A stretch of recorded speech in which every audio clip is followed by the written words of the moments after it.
Les bienvenus, bonsoir à tout le monde. J'espère que vous avez apprécié ce cantique comme moi. Jésus connaît ta destinée. Jésus connaît ta destinée. Qu'importe ce que les gens disent sur ta vie, ta destinée est entre ses mains. David pouvait dire, mes destinées sont entre tes mains. C'est pourquoi David marchait avec tellement d'assurance. Parce qu'il savait, quelles que soient les batailles, il savait que quels que soient les challenges, quelle que soit la grandeur, les répercussions de l'ennemi dans sa vie, sa destinée n'appartenait pas à l'ennemi. Sa destinée appartenait à Jésus. Et c'est pourquoi il a pu vaincre et gagner toutes ces batailles. Bien-aimés, bonsoir à tout le monde. Bonsoir encore.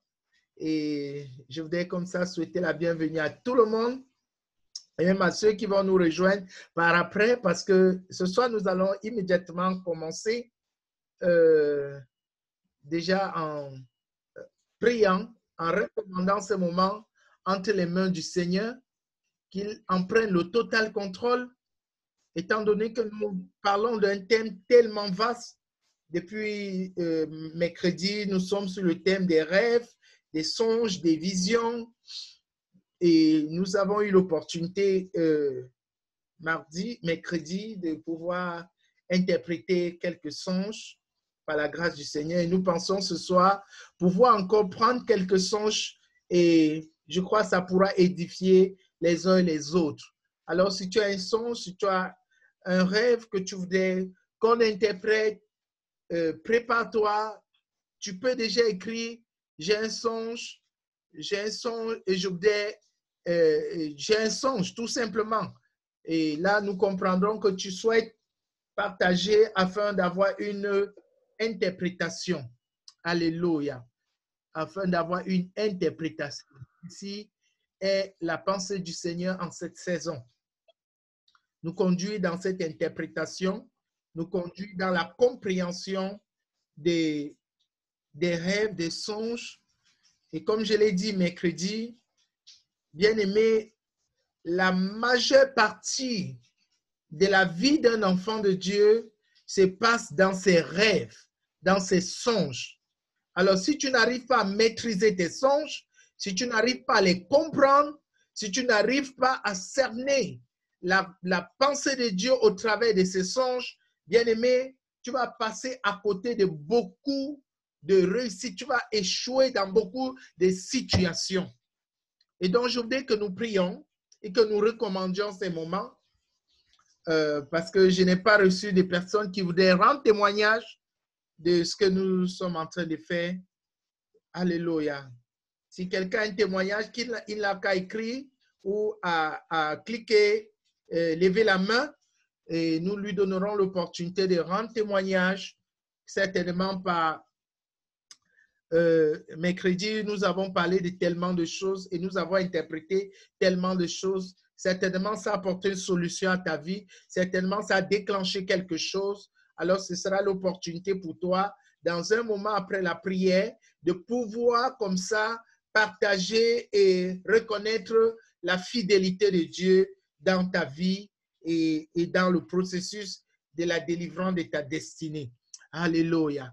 Seigneur, nous voulons encore une fois de plus ce soir te rendre grâce de cette grande opportunité, merveilleuse opportunité que tu nous donnes de nous retrouver ensemble. Merci pour avoir donné la grâce à chacun de nous réunir en ces lieux. Et selon que tu dis dans ta parole qu'il est doux pour les frères de demeurer ensemble, parce que là, tu déverses ta bénédiction en abondance. Et nous croyons que, parce que 2 ou 3 sont réunis ici, tu es là. Et tu as même déjà pris le contrôle de tout ce moment, de tous ces partages, de toute cette communion. Et nous te supplions, Père, une fois de plus, de libérer au milieu de nous toute grâce possible afin que tes enfants soient bénis au-delà de leurs attentes au nom de Jésus-Christ de Nazareth.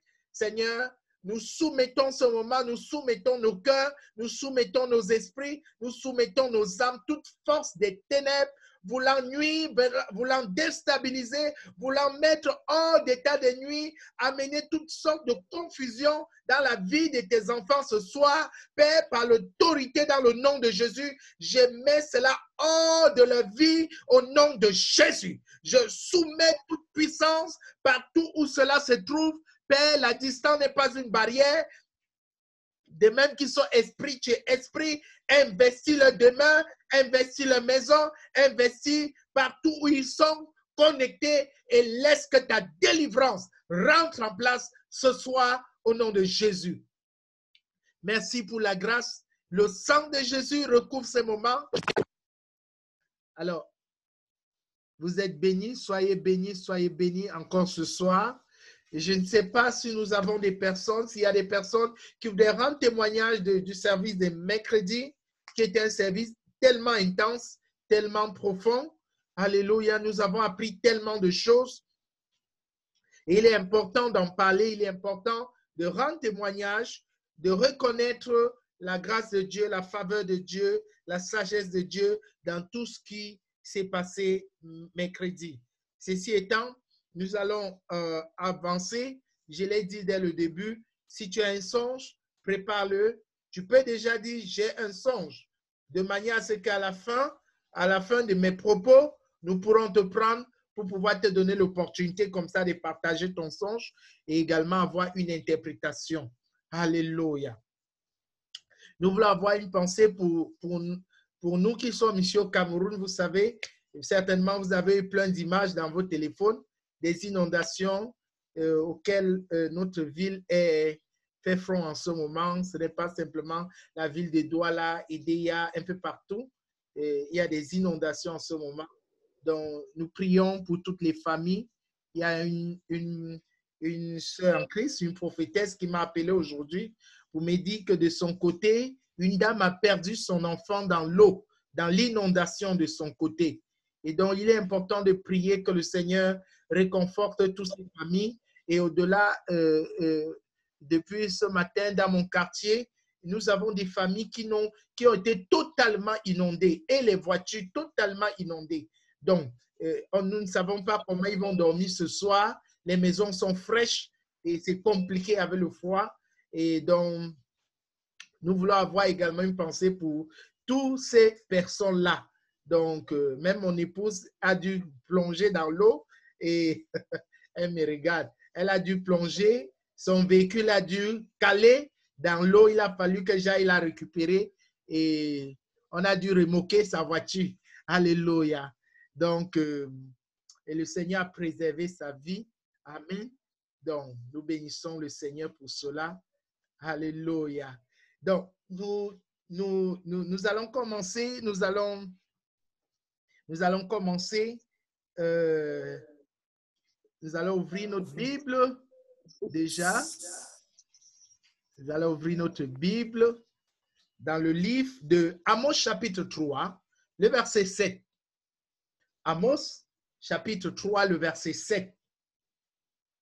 Amos chapitre 3, le verset 7. La dernière fois, nous avons lu Job chapitre 3, Job chapitre 33, le verset 14 à 18. Bon, aujourd'hui, nous allons avancer avec cet autre passage.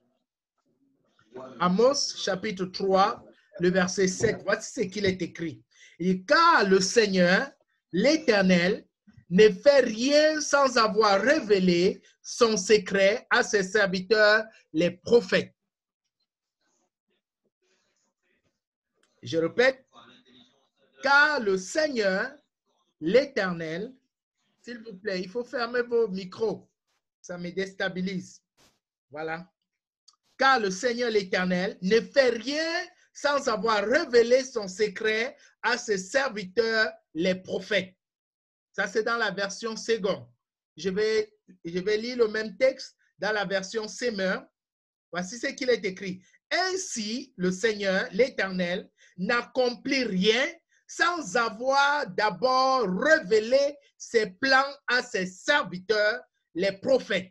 Je reprends la lecture. Ainsi, le Seigneur, l'Éternel, n'accomplit rien sans avoir d'abord révélé ses plans à ses serviteurs, les prophètes. Alléluia. Bien-aimé, il est important de comprendre et que le Seigneur bénisse sa parole. Seigneur, laisse que cette parole apporte un changement dans notre compréhension et dans notre manière de voir les choses avec toi. Au nom de Jésus. Amen. Bien-aimé, il est important, au vu de ce passage que nous venons de lire d'Amos, de comprendre que c'est dans le principe de Dieu que rien n'arrive dans ta vie sans que Dieu n'ait parlé. Alléluia. Rien ne peut arriver dans ta vie sans que Dieu n'ait révélé les plans. Sans que Dieu n'ait révélé les plans. Il est important de comprendre que aucun homme ne subit les événements simplement. Non, Dieu avertit toujours. Dieu avertit toujours. Dieu avertit toujours ses enfants, quelles que soient les situations. Vous savez, Dieu est tellement bon qu'il avertit même le méchant. Il avertit même le méchant. Si Dieu peut avertir le méchant dans sa méchanceté, combien de fois un enfant de Dieu? Combien de fois un enfant de Dieu? Et ici, là, il faut comprendre que lorsqu'on parle de prophète, il y a plusieurs types de prophètes, bien-aimés. Il y a le premier type de prophète qui est lié à la nouvelle naissance. Le jour où tu reçois Jésus-Christ dans ton cœur, tu reçois le prophète par excellence qui est Jésus-Christ de Nazareth. Alléluia. Tu reçois l'esprit des prophètes, l'esprit du prophète par excellence qui est Jésus-Christ de Nazareth. Alléluia. Et par là, c'est pourquoi Apocalypse dit que le témoignage de Jésus-Christ, c'est l'esprit de la prophétie. Alléluia. Là où Jésus est, il y a la prophétie. Amen. Alors, si Jésus est là, Jean nous dit dans le livre d'Apocalypse que pour savoir que Jésus est là, il y a l'esprit de la prophétie qui se manifeste. C'est-à-dire que l'esprit de la prophétie est là pour faire quoi? Pour avertir, pour édifier, pour consoler, pour encourager, pour redresser. Alléluia. Et donc, c'est très, très important. Ça, c'est la première catégorie de prophètes, les enfants de Dieu. C'est pourquoi quand tu parles des choses, ça s'accomplit parce que l'esprit du prophète est en toi. Alléluia. La deuxième catégorie de prophètes, c'est ceux-là qui ont reçu le don de la prophétie. Amen. Qui ont reçu le don de la prophétie. Le don de la prophétie, bien-aimé, c'est une capacité surnaturelle que Dieu te donne de parler de sa part. Maintenant, je vais lever un équivoque. L'équivoque, c'est lequel, bien-aimé? C'est que la prophétie, le don de la prophétie, c'est le don de parler de la part de Dieu. Maintenant, la prophétie n'est pas le fait de connaître les choses dans le passé, dans le futur, dans le présent. Non. Amen. La prophétie, la Bible dit que lorsque Élisée voulait prophétiser, on fit venir un joueur de harpe. Et lorsque le joueur de harpe s'est mis à jouer, l'esprit du Seigneur est descendu sur lui. Et là, il a parlé de la part du Seigneur. Alléluia. Quand tu es inspiré, ça veut dire que prophétiser, ça veut dire inspirer, parler de la part de Dieu. Alléluia. Maintenant, à côté de ça, il y a ce qu'on appelle la parole de connaissance. La parole de connaissance, bien aimé, c'est la capacité surnaturelle que Dieu donne à un homme de connaître le passé, le présent et le futur. Amen. Donc, il est très important de savoir que quand c'est abusivement que les gens disent, ils prophétisent. Non, il a une parole de connaissance. Il a une parole de connaissance. J'ai une parole de connaissance concernant tel, concernant Y, concernant telle personne, concernant, je vais dire comme ça au hasard les noms qui sont devant moi, concernant Ruth, concernant Christelle, Georges, alléluia. J'ai une parole de connaissance concernant son passé, concernant son présent, concernant son futur. Ça, ce n'est pas la prophétie. Ça, c'est la parole de connaissance. Amen. Maintenant, à côté de ça, il y a ce qu'on appelle la parole de sagesse. La parole de sagesse, c'est quoi? C'est la capacité surnaturelle que Dieu donne à un homme pour résoudre des problèmes ponctuels. Amen. Pour résoudre ou pour apporter la solution à des problèmes qui ont dépassé l'entendement humain dans un état ponctuel. Amen. Nous avons l'exemple de Salomon. Salomon qui va juger les deux femmes dont l'une avait échangé l'enfant après le décès de son enfant. Il fallait la parole de sagesse.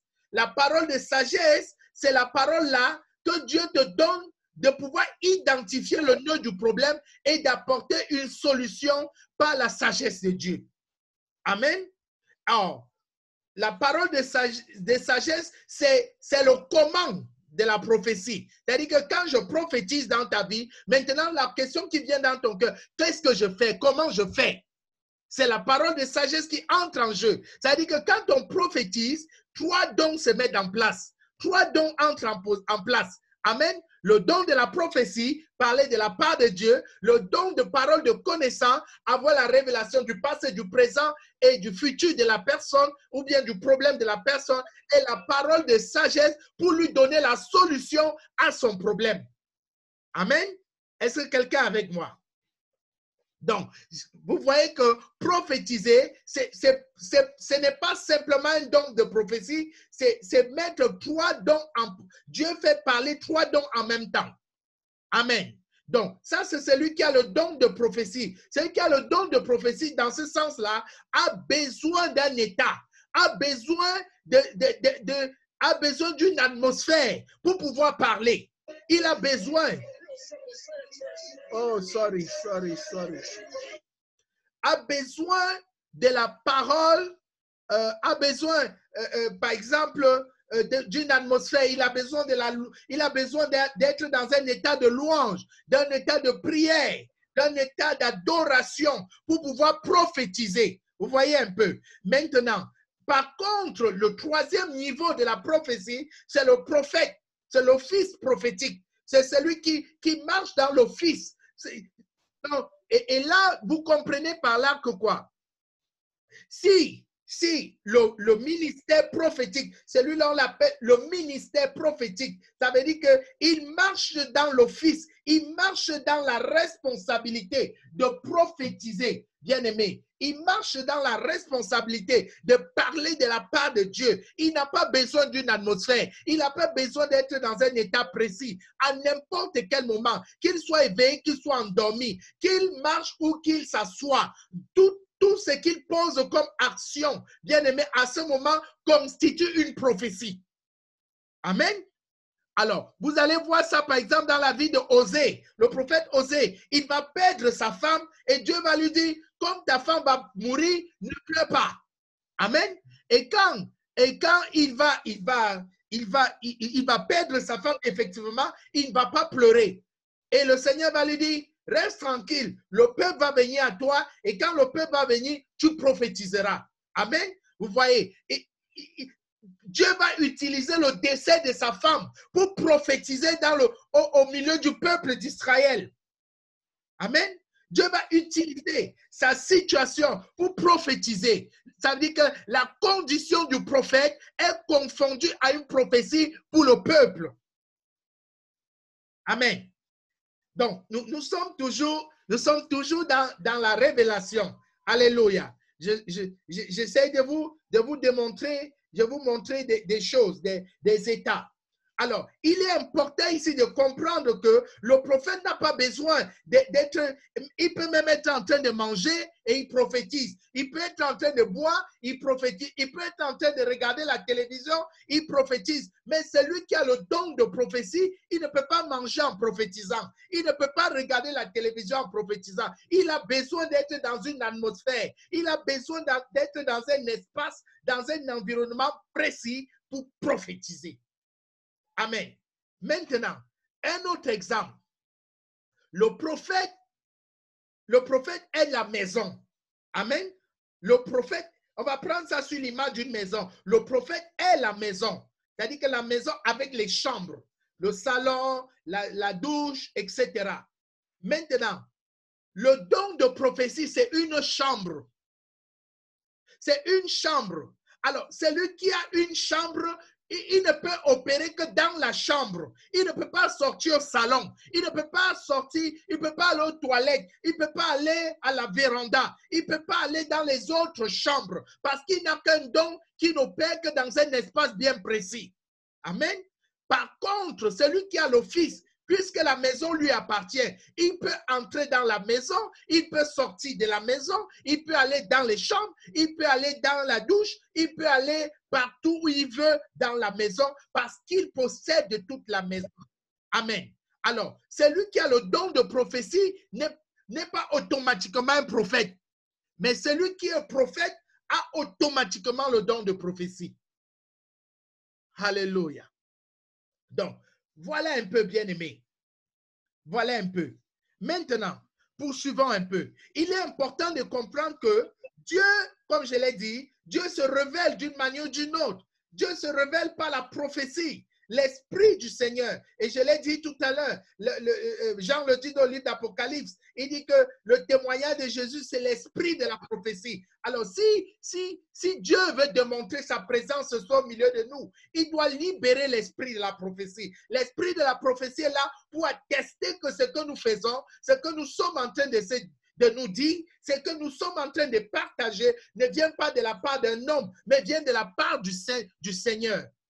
Alléluia. Il vient attester. C'est pourquoi l'apôtre Paul dit que l'Esprit de Dieu atteste à mon esprit que je suis enfant de Dieu. L'Esprit du Seigneur vient attester en toi par une prophétie intérieure que tu es un enfant de Dieu. Amen. Tu ne peux pas le démontrer, mais il parle en toi. Tu es un enfant de Dieu. Amen. Donc, c'est très important. Maintenant, il est important de comprendre également que le Seigneur n'est pas limité dans la manière dont il parle à son peuple. Amen. Il a parlé à Abraham dans une vision, Genèse chapitre 15, le verset 1 à 5. Il a parlé à Moïse au travers d'un buisson ardent, Exode chapitre 3, le verset 1 à 6. Il a parlé à Joseph, le mari de Marie, pour le prévenir et le mettre en garde contre ceux qui voulaient détruire Jésus. Matthieu chapitre 1, le verset 20. Il a parlé à Saül sur la route de Damas, dans une vision ouverte, dans Actes chapitre 9, le verset 3 à 6. Vous voyez. Et vous allez voir que le long de l'histoire de l'Église, Dieu va communiquer sa pensée aux hommes au travers des visions, des songes, des visions, des rêves. Dieu va leur donner des visions et des rêves. Et pour la petite histoire, bien aimé, est-ce que vous savez qu'Albert Einstein, pour avoir la théorie de la relativité, a eu une vision de la part du Seigneur? Amen. Tout ce que les hommes ont découvert, c'était d'abord une vision. C'était d'abord une réalité intérieure que Dieu a imprimée en eux pour qu'ils découvrent ce qu'ils ont découvert. Alléluia. Christophe Colomb, par exemple, va découvrir l'Amérique il va, pour découvrir l'Amérique, il a eu un rêve. Et dans ce rêve, on est venu lui dire, Dieu te donnera les clés de la porte de l'océan. Amen. De la porte de l'océan. Et plein d'autres personnes, bien aimées. Donc, pour revenir un peu à ce que nous nous sommes dit mercredi, un rêve, c'est quoi? Un rêve, c'est une série de pensées. C'est une série d'images, de sentiments que vous ressentez lorsque vous dormez. Amen. Un rêve également, c'est une sémence contenant une information, une direction, un avertissement ou bien une orientation ou une transmission de messages spéciaux, des faveurs, des bénédictions, ou bien un rêve est une semence contenant une invitation à éviter une situation désagréable. Amen. Donc, dans la Bible, nous avons beaucoup de rêves. Beaucoup de personnes ont eu des rêves. Nous avons Abimelech qui va avoir un rêve, souvenez-vous, lorsqu'il va prendre la femme d'Abraham, dans Genèse chapitre 20, le verset 3 à 6. Nous allons avoir Joseph qui va avoir son songe. Ces deux songes, dans Genèse chapitre 37.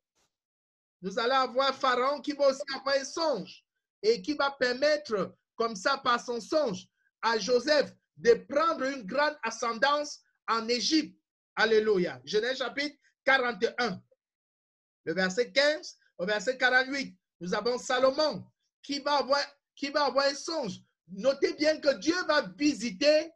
Est-ce que vous savez que Dieu visite Salomon, lui donne le don de sagesse au travers d'un songe, bien-aimé. C'est au travers d'un songe que Dieu va le visiter. Amen.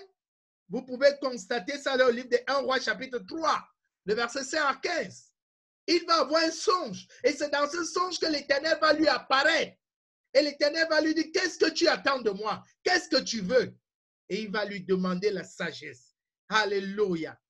Donc, nous avons Joseph qui va être averti dans un songe de s'enfuir avec l'enfant Jésus.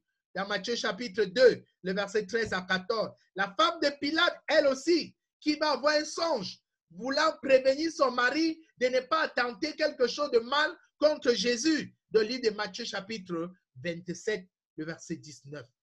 Alléluia.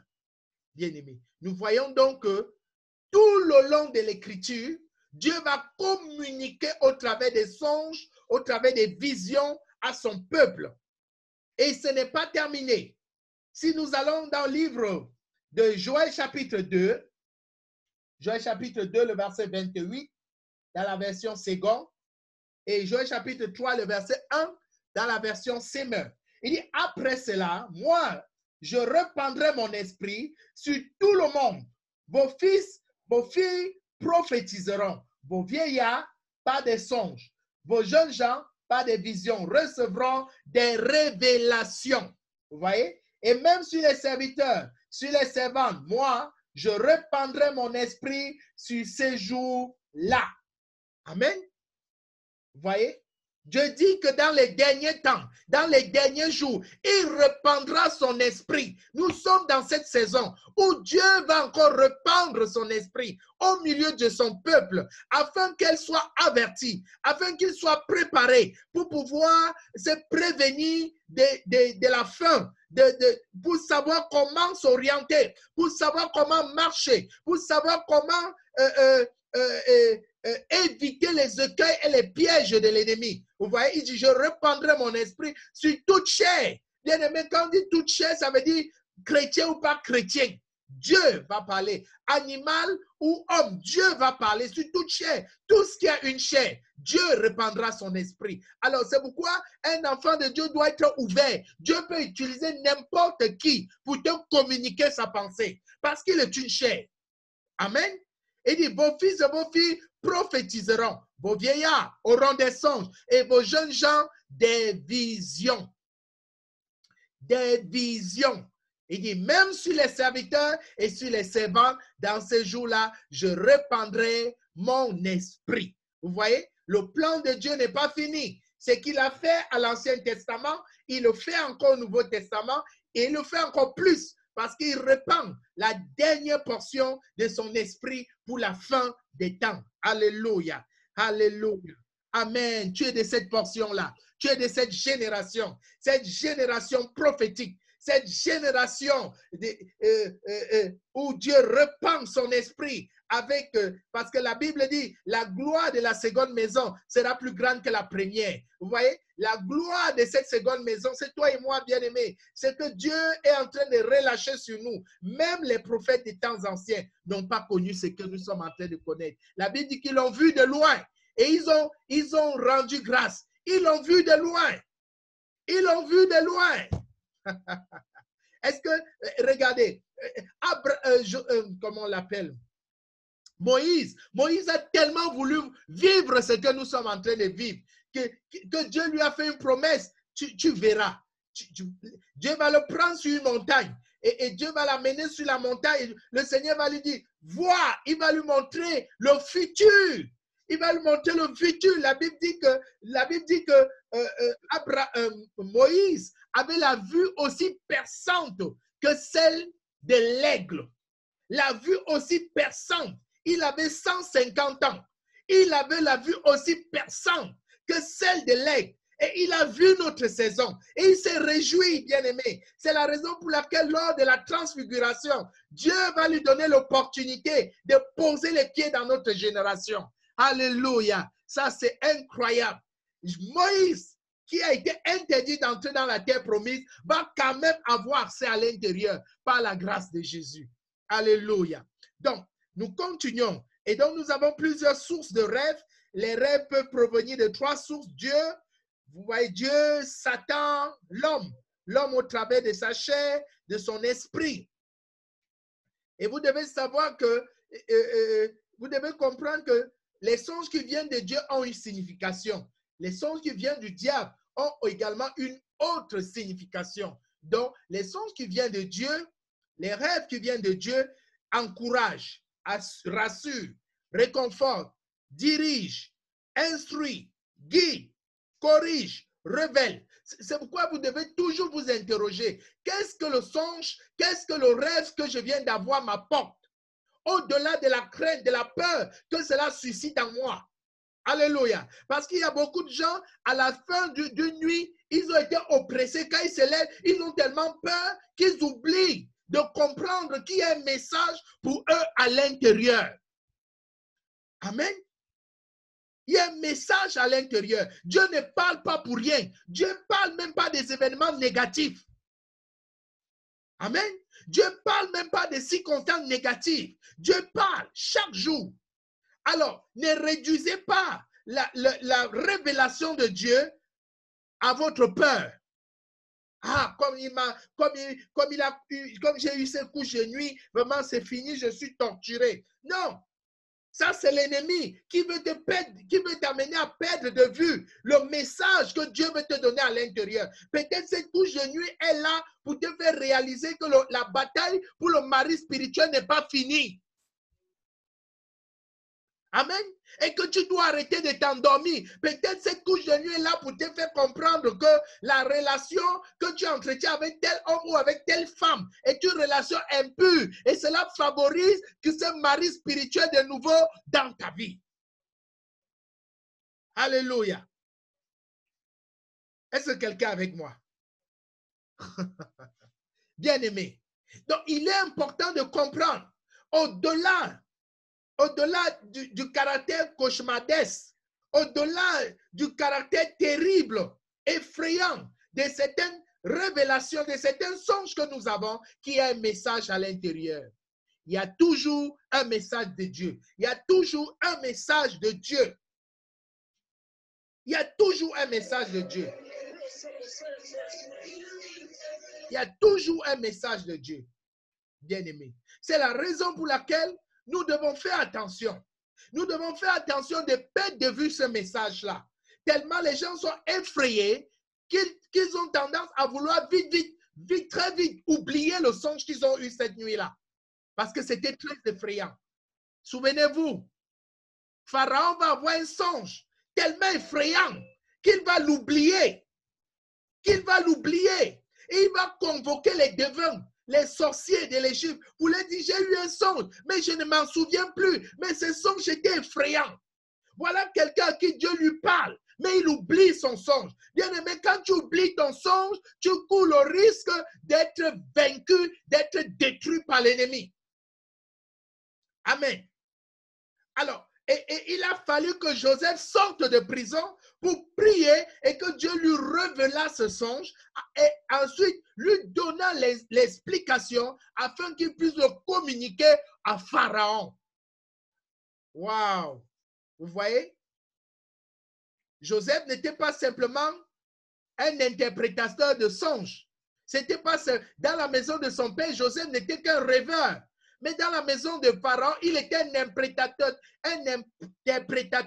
de songes. Pas seulement interprétateur de songes, mais il était aussi un révélateur de songes. Parce qu'il révélait le songe. Alléluia. C'est-à-dire qu'il avait le songe, il rêvait ton rêve. Il rêvait ton rêve. Voilà. C'est pourquoi le verset que nous avons lu tout à l'heure, le verset que nous avons lu tout à l'heure est très important. Il rêvait le rêve. Et quand il rêvait le songe de quelqu'un, il lui révélait ce que cela voulait dire. Amen. Alléluia. Alléluia. Et donc, quand un rêve, quand un songe vient de l'ennemi, c'est c'est un songe mystérieux parfois, déraisonnable, décousu. C'est-à-dire que le son est tellement décousu que ça n'a aucun sens. Amen.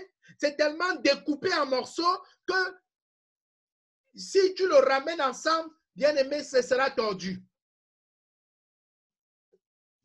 Le songe qui vient de l'ennemi est un songe confus, terrifiant, plein d'attaques. Et donc, quand cela vient de votre chair également, cela reflète généralement ce qui a préoccupé votre pensée. Vous voyez? Beaucoup de gens ont des songes. Je l'ai dit, première source, Dieu. Deuxième source, Satan. Troisième source, l'homme lui-même est une source de songes, est une source de rêve. Amen.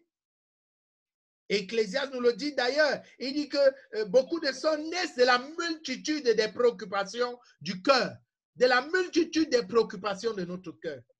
Alors, plus tu penses à quelque chose, plus tu as envie de quelque chose, plus tu souhaites voir quelque chose, également tu en rêves. Amen. Tu en rêves. Et quand cela vient de ta chair, ça reflète en général ce qui a préoccupé ton cœur tout le long de la journée. Par exemple, des nouvelles négatives. Tu as peut-être regardé des nouvelles négatives à la télévision, sur ton téléphone. Comme maintenant, il y a l'inondation, tu regardes et la nuit, tu te noies dans un songe. Alléluia. Et quand tu te noies, tu dis, ah, l'ennemi a voulu me noyer. Non, tu as passé toute la matinée à regarder, aller à la télévision, inondation, à la maison, inondation, et tu en rêves. Et aussi une autre source de révélations, c'est les conversations inutiles, des conversations sans sens. Amen. Donc, il faut faire attention. Il faut faire attention. Il faut faire attention. Et nous rencontrons beaucoup de personnes qui ont des problèmes qui ont des problèmes en ce qui concerne le fait de se souvenir de leurs songes. Et c'est un problème majeur. C'est très dangereux. C'est extrêmement dangereux de ne pas se souvenir de ses songes. C'est extrêmement dangereux.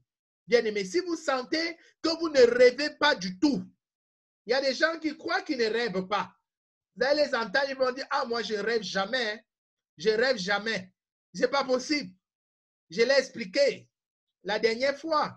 Tout simplement parce que le rêve fait partie de l'activité physiologique du corps humain. Amen. Celui qui ne rêve pas est déjà mort. Amen. Et de deuxième chose, quand tu ne rêves, quand tu ne te souviens pas de ton songe, quand tu dis je ne rêve pas, je suis quelqu'un qui ne rêve pas, c'est-à-dire que tu es déjà mort, tu es déjà vendu, c'est déjà fini pour toi. Amen. C'est fini pour toi. Regardez, Ésaïe va dire quelque chose de très fort. Ésaïe chapitre 42, le verset 19. Ésaïe 42, le verset 19. Ésaïe dit, qui est aveugle? Sinon mon serviteur. Qui est aveugle? Sinon mon serviteur. Et sourd comme mon messager que j'envoie. Qui est aveugle comme l'ami de Dieu? Aveugle comme le serviteur de l'Éternel. Bien aimé, lorsque tu n'as pas de révélation, je vous ai expliqué la dernière fois, bien aimé, que les songes, les rêves, toutes ces voies de communication de Dieu dans nos vies, c'est Jésus qui voit au travers de nos yeux spirituels. Je vous ai expliqué que notre corps est le temple du Seigneur. Alors, comme sa maison, il se doit de rester chez lui. Et naturellement, ses fenêtres doivent être ouvertes. Et ces fenêtres, ce sont les yeux spirituels qu'il t'a donnés. Amen. Et c'est ce que Paul parle dans le livre d'Éphésiens. Il dit qu'il illumine les yeux de ton cœur. On ne parle pas de cet organe physique. On parle de cet organe spirituel à l'intérieur de toi, qui a la capacité, parce que ceci ne peut rien voir de spirituel. C'est ce qui est à l'intérieur qui voit le monde spirituel. C'est ce qui est à l'intérieur qui identifie et discerne ce que l'ennemi est en train de faire autour de toi.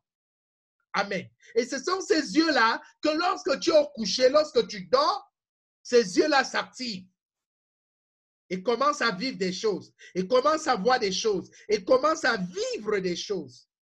Sa voix et l'oreille entend, tu ressens même des choses comme si tu le ressentais dans du point de vue physique. Amen. Mais c'est une autre réalité. C'est une autre réalité. C'est une autre réalité. Alléluia. Donc, quand Ésaïe parle de l'aveuglement, c'est très fort. Oh, beaucoup d'enfants de Dieu sont... Ça dit que quand tu dis que tu ne rêves plus, que tu ne rêves jamais, ça dit qu'on a ôté tes yeux, comme pour Samson. Amen. On a ôté tes yeux spirituels. Quand on ôte tes yeux spirituels, tu ne peux plus avoir des révélations, tu ne peux plus rêver. Ah, je suis en train d'aider quelqu'un ce soir. Que Dieu restaure tes yeux spirituels. Que Dieu restaure tes yeux spirituels. Que Dieu restaure tes yeux spirituels. Que Dieu restaure tes yeux spirituels. Alléluia. Est-ce que tu peux poser tes mains sur tes yeux? Oui, pose tes mains sur tes yeux. Père, je prie pour tes enfants. Que toute cataracte spirituelle, tout voile satanique recouvrant les yeux, pour ceux-là qui ont été vaincus par l'ennemi, par les Philistins de sa vie et qui ont ôté ses yeux comme pour Samson. Seigneur, restaure le vue, restaure le vue, restaure le vue, restaure le vue, restaure le vue, restaure le vue, qu'il ne soit plus aveugle, qu'il ne soit plus aveugle devant les batailles de la vie, devant les difficultés de la vie, devant les oppressions de la vie. Au nom de Jésus-Christ de Nazareth, qu'il voie. Au nom de Jésus. Amen. Alléluia. Matthieu dit que l'œil est la lampe du corps. Vous voyez? L'œil est la lampe du corps. Est la lampe du corps. Et il dit que quand ton œil, il dit si ton œil est en mauvais état, alors c'est compliqué pour toi. Tu marcheras dans les ténèbres, naturellement. Et beaucoup de personnes qui ne rêvent plus sont dans les ténèbres. Ils sont dans les ténèbres. Parce qu'on a ôté les yeux. Les yeux sont en mauvais état. Les yeux ont été ôtés. Mais ce soir, le Seigneur restaure tes yeux au nom de Jésus-Christ de Nazareth. Il restaure tes yeux. Tu ne seras plus surpris par les batailles. Alléluia. Merci Judith. S'il te plaît, pendant que tu me mets les références en même temps. Amen. C'est très bon. L'œil est la lampe du corps. Il dit, si ton œil est en mauvais état, tout ton corps sera, si ton œil est en bon état, tout ton corps sera éclairé. Amen. Tout ton corps sera éclairé. Mais si tu n'as pas les yeux, bien-aimé, ton corps est dans les ténèbres, c'est foutu. C'est foutu. Alléluia. C'est foutu. Et c'est très important pour nous, ce soir, de faire ce préalable. Beaucoup d'enfants de Dieu sont comme des Samsons. Ils sont comme des Samsons. Ils ont perdu l'usage de leurs yeux. Ils marchent aussi à l'aide d'un petit enfant qui doit les guider, aller à gauche, aller à droite. Vous voyez? Regardez Samson. Samson n'a jamais recouvré ses yeux. Il est mort aveugle. Il est mort aveugle. Mais il n'avait pas compris que la clé de sa force était dans sa capacité de voir. Ce que tu vois, tu domines. Si tu ne vois pas, c'est mauvais. Il y a encore un autre texte dans le livre de Jérémie, chapitre 1. Le Seigneur dit à Jérémie, il dit, Jérémie, que vois-tu? Que vois-tu?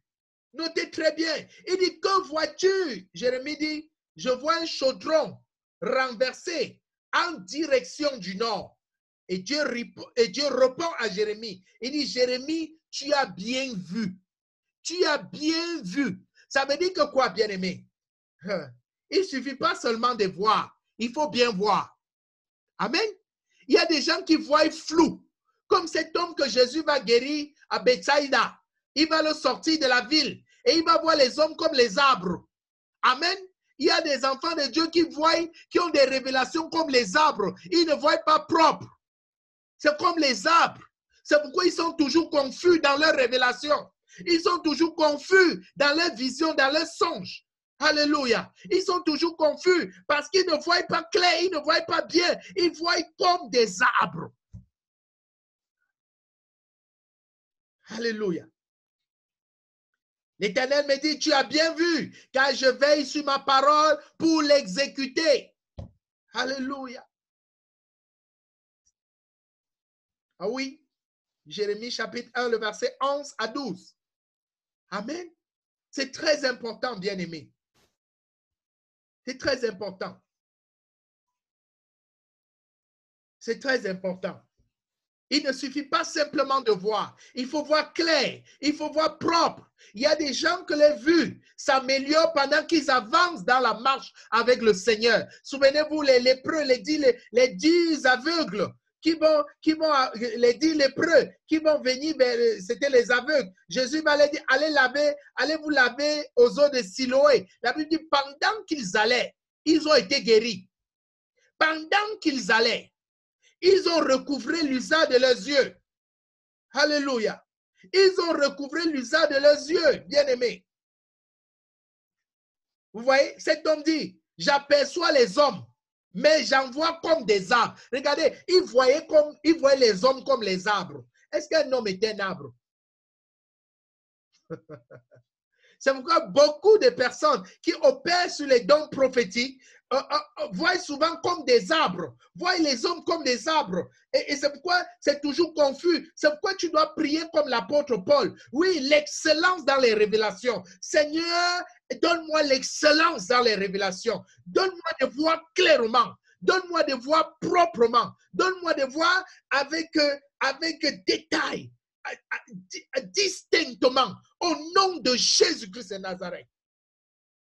Amen. Wow. Ça, c'est un autre enseignement. Restons sur les songes. Aïe, aïe, aïe. Je ne sais pas où l'Esprit de Dieu est en train de m'amener, mais nous sommes dans les songes. Nous sommes dans les songes. Et donc, il est important ici, bien aimé, de comprendre que lorsque vous ne vous souvenez plus de vos songes au réveil, vous faites face à un double danger. Premier danger, si Dieu veut vous parler, vous n'entendrez pas. Amen. Vous n'entendrez pas. Le deuxième danger, la présence et les activités de l'ennemi dans votre vie resteront largement non détectées. Non détectées. Non détectées. Satan va se balader dans ta vie comme si c'est son salon. Amen. Satan va se balader dans ta famille, Satan va se balader dans tes affaires, Satan va se balader dans ton foyer, Satan va se balader dans tous les domaines de ta vie, comme si il n'était même pas au courant que tu avais donné ta vie à Jésus. Alléluia. Et là, c'est une insulte, c'est une insulte. Waouh, c'est une insulte à la grandeur de notre Dieu. Vous voyez? C'est terrible. Satan va venir dans le salon de ta vie, il va croiser les yeux, il va zapper les écrans plats de ta vie et il va se balader dans tous les domaines de ta vie, dans toutes les chaînes de ta vie. Chaque jour, il va voir un nouvel épisode. Chaque jour, il va intégrer un nouvel épisode dans ta vie. Tu es seulement là, feu, feu, feu, feu, feu, feu. Bien aimé, c'est compliqué de combattre lorsque tu es aveugle. Lorsque tu es aveugle, c'est difficile de combattre parce que ton aveuglement fait que tu dispatches tes armes partout, non là où il faut frapper. L'apôtre Paul dit que non battant comme il ne combat pas dans tous les sens, mais son âme allait dans un sens parce qu'il savait la bataille qu'il menait. Alléluia. Amen. Vous voyez? Matthieu chapitre 13, le verset 25, nous avons ce fameux texte. La Bible dit que, mais pendant que les gens dormaient, son ennemi vint, s'aima des livrets parmi le blé et s'en alla. Quand tes yeux sont attaqués, le sommeil physiquement, tu dors. Physiquement, tu dors. Quand tu tombes sur le lit, c'est comme un marteau. Pouf. Alléluia. C'est comme si tu entres dans le coma. Tu te réveilles seulement le matin. Oh, comme si tu reviens du séjour des morts. Alléluia. Et tu as dormi sans rien voir. Et là, ça profite à qui? À tes ennemis, à ton adversaire. Et le résultat, c'est que quoi? Vous n'aurez aucune idée de ce qui vous arrive, de ce qui arrive à vos finances, à votre santé, à votre mariage, à votre foyer, à votre vie spirituelle. Et le résultat, c'est encore quoi? Vous pouvez finir par vivre de crise en crise et vous demandez pourquoi vos prières ne fonctionnent pas. Parce que vous n'observez pas et ne priez pas. Parce que vous ne voyez rien. Et quand tu ne vois rien, tes prières ne seront pas appropriées.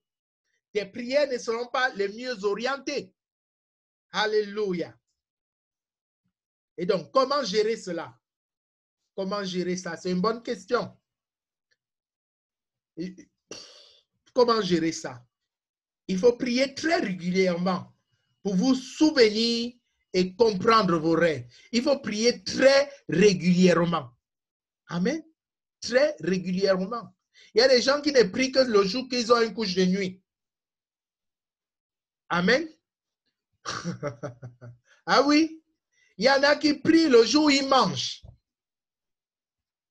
Vous devez savoir que Dieu permet certaines attaques dans nos vies pour nous réveiller spirituellement. Amen. Certaines attaques. Il y a des gens qui vont jeûner parce que la nuit, on les a arrêtés, on les a mis en prison et on les a fouettés toute la nuit. Amen. Et donc, le matin, Allah, il va prendre 3 jours de jeûne. À sec. Amen. Quand il va être sûr qu'on ne peut plus le fouetter, il va encore se rendormir.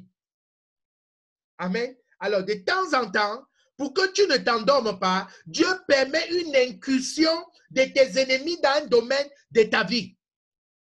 Amen. Il vient ravager. Il vient faire des razzias. Amen. Il vient faire des razzias dans un domaine de ta vie. Alors, en ce moment-là, bam, tu te réveilles. Et du coup, tu pars à l'église. Du coup, tu cherches le pasteur. Oh, homme de Dieu, c'est mauvais, c'est mauvais. Je suis sur le point de mourir. J'ai un de mes fils qui a eu un songe et dans ce songe, on a coupé sa tête. Alléluia. Il était tout paniqué. Il est venu à mon bureau. Il me dit, ah, papa, c'est grave. Le tout, ils ont coupé ma tête. Ils ont coupé. J'ai dit, ah, mais c'est une bonne nouvelle. C'est une bonne nouvelle, mais tu parles. Comment quelqu'un qu'on a coupé la tête, il parle encore? Oh, c'était un processus de délivrance. Amen. Et lorsque j'ai prié avec ce frère, il n'avait jamais manifesté. Ce jour-là, il a manifesté. Les démons se sont manifestés en lui. C'était grave. Alléluia. Et lui-même, quand il a regardé sa propre vidéo après, il a dit, c'est pas vrai, c'est pas moi ça. C'est qui ça? Il dit, mais c'est toi. Il dit, non, c'est pas vrai. Alléluia. Mais lui, on avait coupé sa tête. Amen. Donc, tu dois faire attention. Tu dois faire attention. C'est pourquoi, comment tu dois gérer ces oublis constants de tes rêves, bien-aimé. La première indication, c'est revenir toujours dans la prière. Toujours dans la prière. Toujours dans la prière. Regardons un peu un texte du livre de Daniel chapitre 2. Daniel chapitre 2, le verset 14. Daniel chapitre 2, le verset 14. Voilà. 14 à 23. Il dit, alors Daniel s'adressa d'une manière prudente et sensée à Adjoc, chef des gardes du roi, qui était sorti pour mettre à mort les sages de Babylone. Il prit la parole et dit à Adjoc, commandant du roi, pourquoi la sentence du roi est-elle si sévère? Adjoc exposa la chose à Daniel. Et Daniel se rendit vers le roi et le pria de lui accorder du temps pour donner au roi l'explication. Ensuite, Daniel alla dans sa maison. Il instruisit de cette affaire, il instruisit de cette affaire Anania, Michaël, Azaria, ses compagnons, les engageant à implorer. Vous voyez, il y avait un problème. Le songe, l'interprétation du songe n'était pas compris. Alors, personne n'avait pu aider le roi. Et Daniel va aller informer ses amis, ses autres compagnons, et ils vont se tenir dans la prière. Écoutez ce qui va se passer. Il dit à implorer la miséricorde du Dieu des cieux afin qu'on ne fît pas périr Daniel et ses compagnons avec le reste des Sars de Babylone. Alors le secret fut révélé à Daniel dans une vision pendant la nuit. Et Daniel bénit le Dieu des cieux. Dieu va lui révéler le songe de quelqu'un. Amen. Et le secret fut révélé. Il y a un secret dans ton songe. Il y a un secret. Bien-aimé, ce soir, tu dois dire, Seigneur, révèle-moi le secret de tout songe que tu me donnes.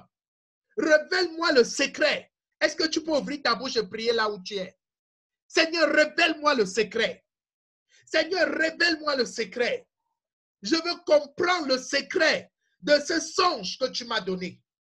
Je veux comprendre le secret de cette révélation que tu m'as donnée. Alléluia. Prie, prie, prie, prie. Prie. Donne-moi le secret de ce songe. Donne-moi le secret de ce songe. Je ne veux pas être un insensé devant ce que tu me communiques. Je ne veux pas être un insensé et passer à côté de ce que tu as prévu pour moi. Prie. Shalabakata. Oh Seigneur.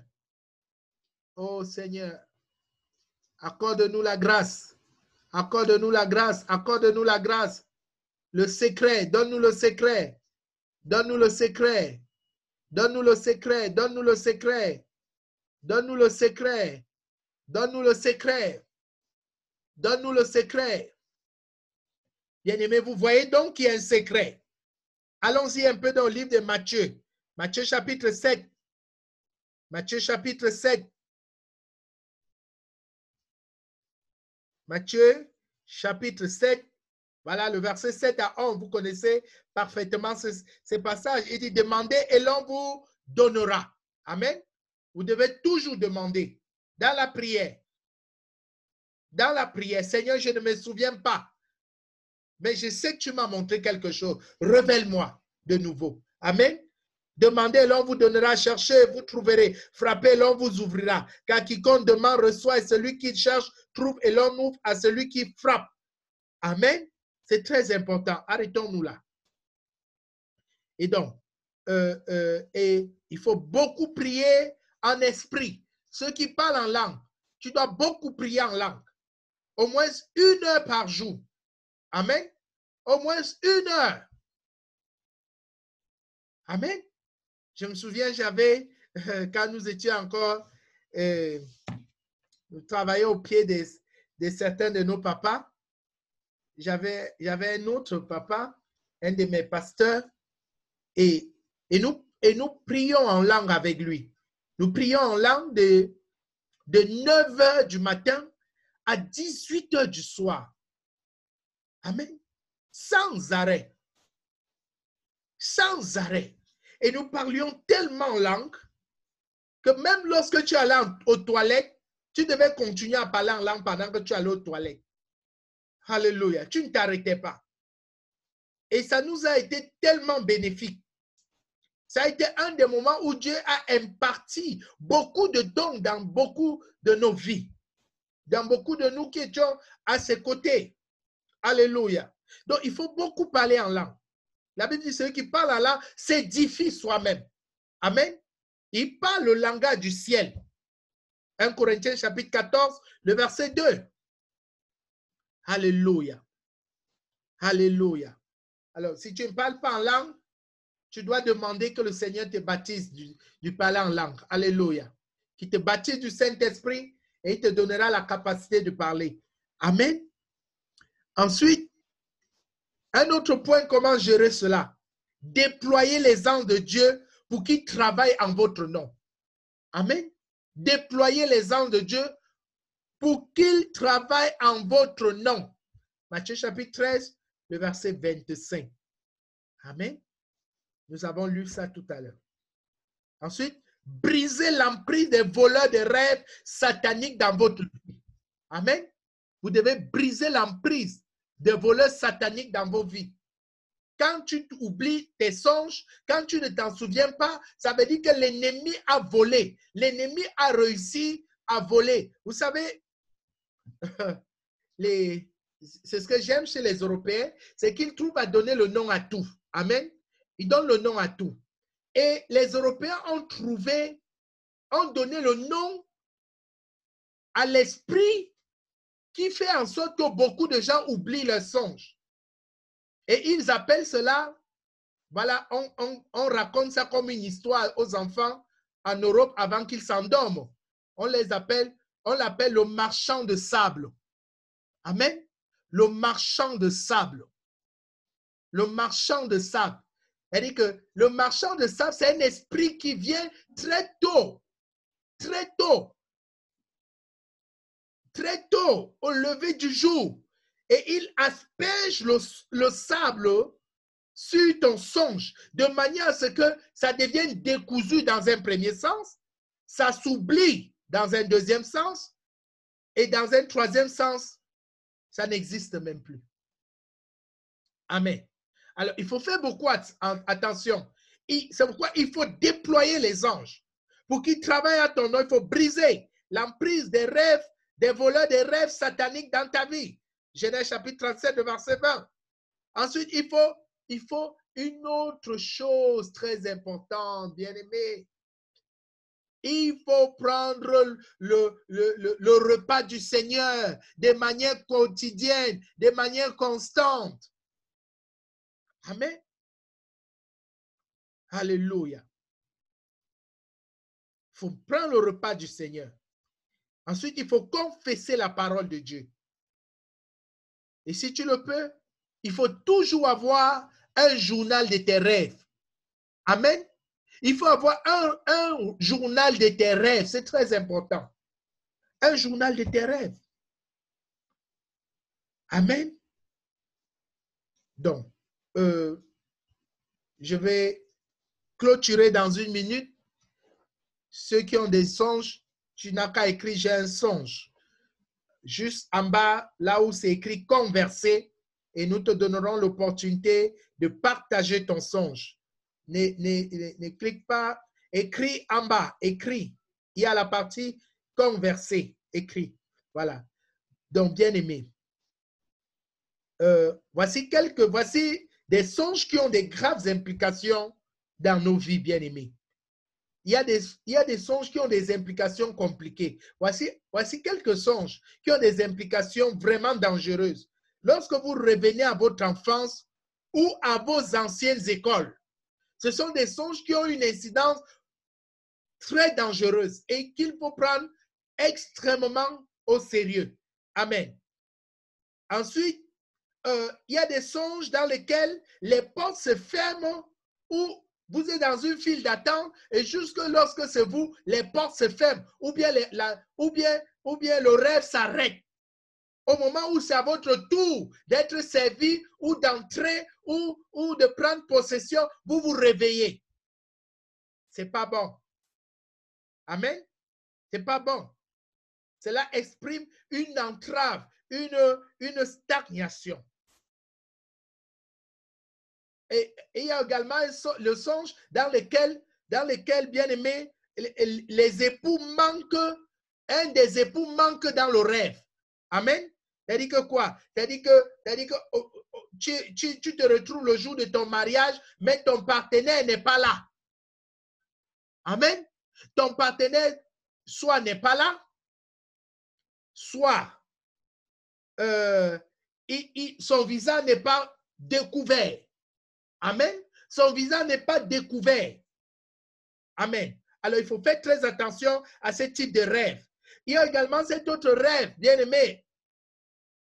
Et ces rêves que je viens de mentionner, de partenaire qui est absent, qui manque dans ton son, bien aimé, ça montre une attaque à ton mariage, une attaque à ton foyer. Et il faut faire très attention.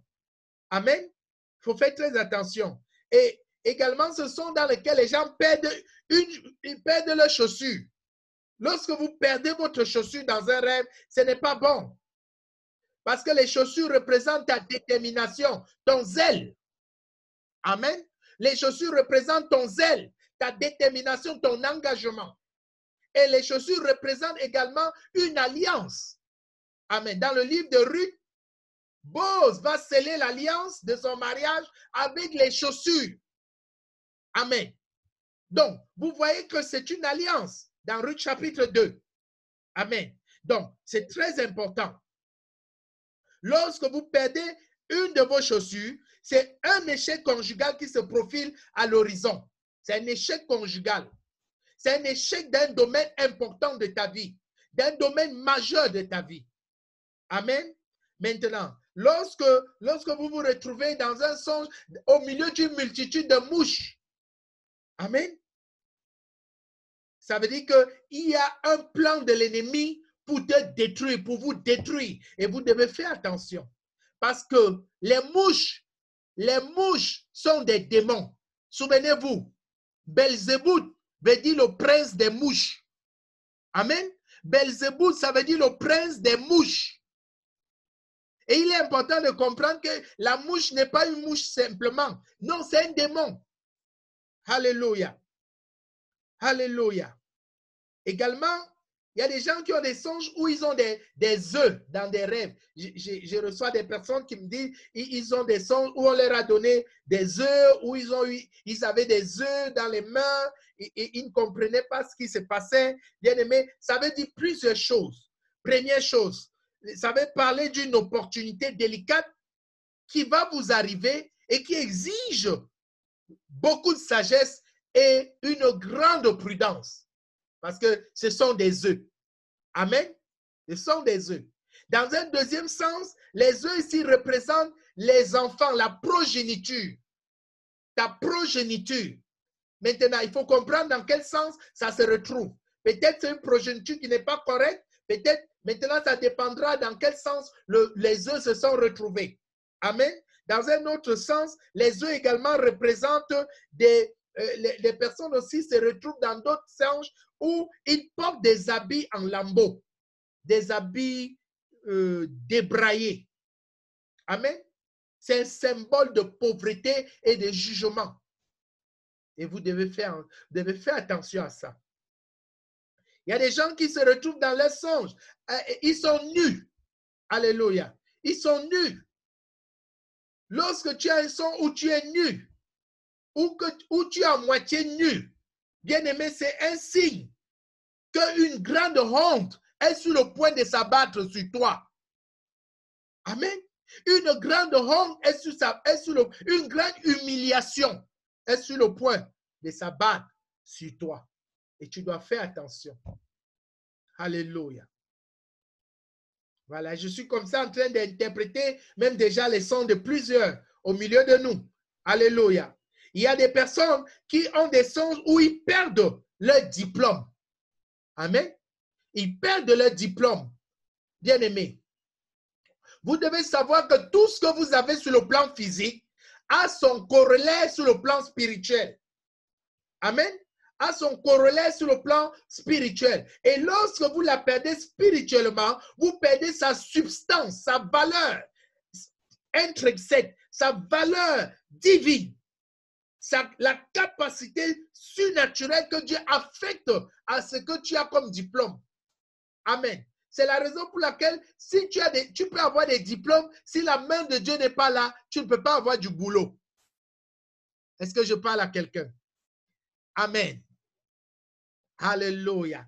Donc, c'est très, très important. Ça veut dire qu'il y a un background, il y a quelque chose qui soutient les diplômes que tu as. Alors, lorsque tu as un songe où tu as perdu tes diplômes, ça veut dire que tu as perdu la partie qui va donner la réussite à tes diplômes. Alors, tu dois prier pour retrouver cela. Alléluia. Tu dois prier pour les retrouver. Il y a des gens qui ont des songes où ils passent des examens et ils n'arrivent pas à les terminer. Amen. Ils se retrouvent dans une classe d'examen et ils se réveillent avant que l'épreuve ne soit finie. Alléluia. Bien-aimé. Cela parle ici d'un travail non rentable. C'est-à-dire que tu vas travailler, te retrouver au même endroit. Un travail épuisant et non rentable. Alléluia. Donc, je l'ai dit la dernière fois, lorsque vous discutez avec des personnes décédées, c'est l'esprit de mort qui entre en contact avec vous. Et vous devez faire attention. Lorsque vous faites face à des attaques des personnes armées, bien aimés, faites attention. Ce sont des voleurs spirituels qui viennent vous dépouiller et vous détruire. Souvenez-vous, la Bible dit que le voleur n'a que 3 rôles. Et Jean 10 le dit, voler, détruire, égorger. Alors, s'il ne vous vole pas, il va vous détruire. S'il ne vous détruit pas, il va vous égorger. Alors, il faut faire très attention.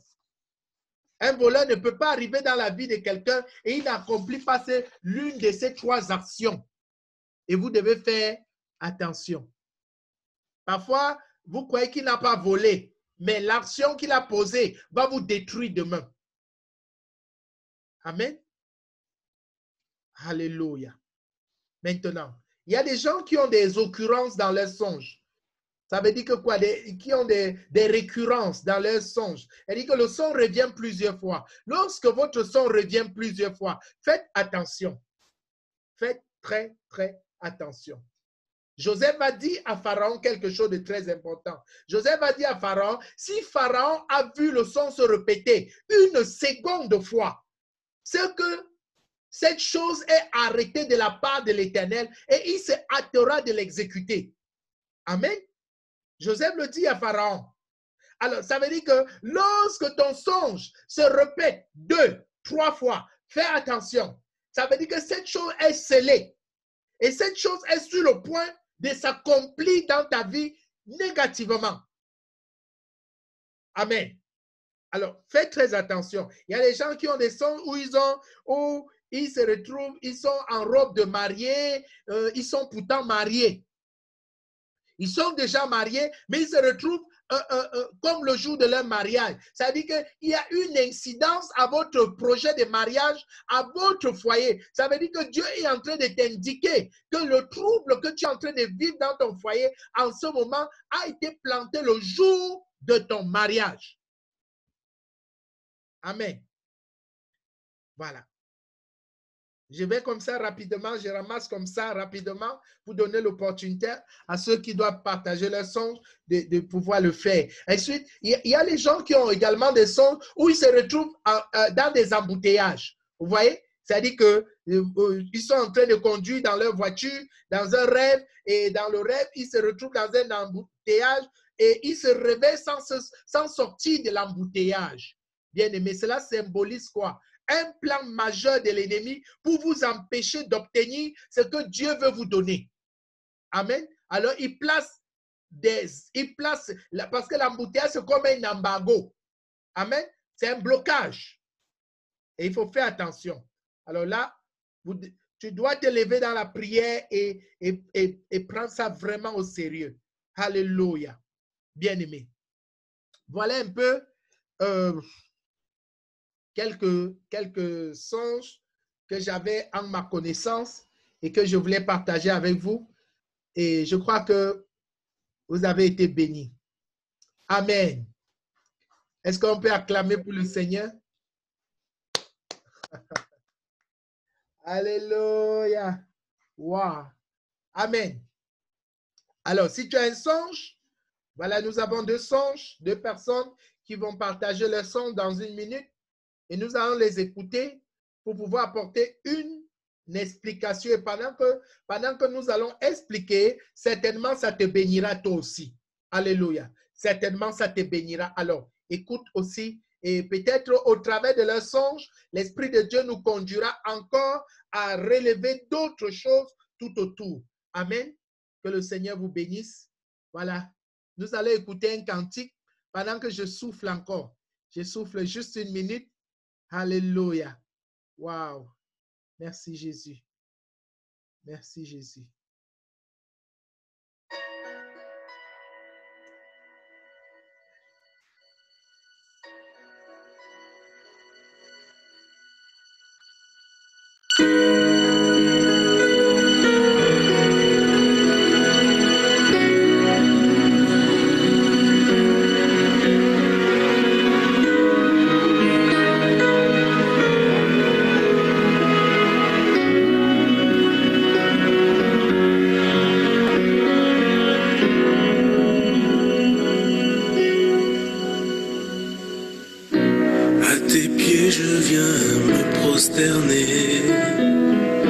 Tout en moi est attiré vers toi.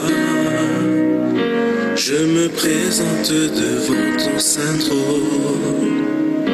Je sais que tu m'accueilles tel que je suis. À tes pieds, Seigneur, j'incline la tête. Mon cœur déborde de reconnaissance. J'ai choisi de mettre ma foi en toi.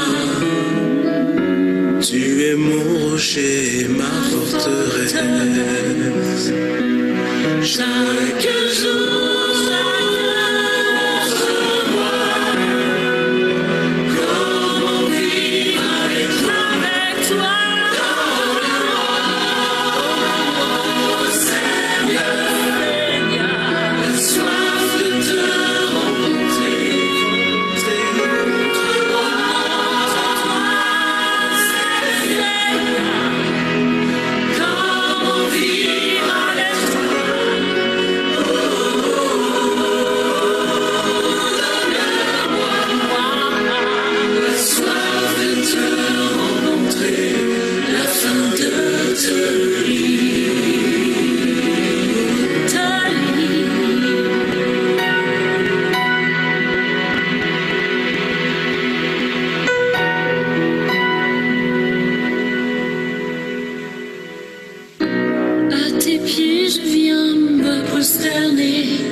je sais que tu m'accueilles tel que je suis. À tes pieds, Seigneur, j'incline la tête. Mon cœur déborde de reconnaissance. J'ai choisi de mettre ma foi en toi. Tu es mon rocher, ma forteresse.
Alléluia.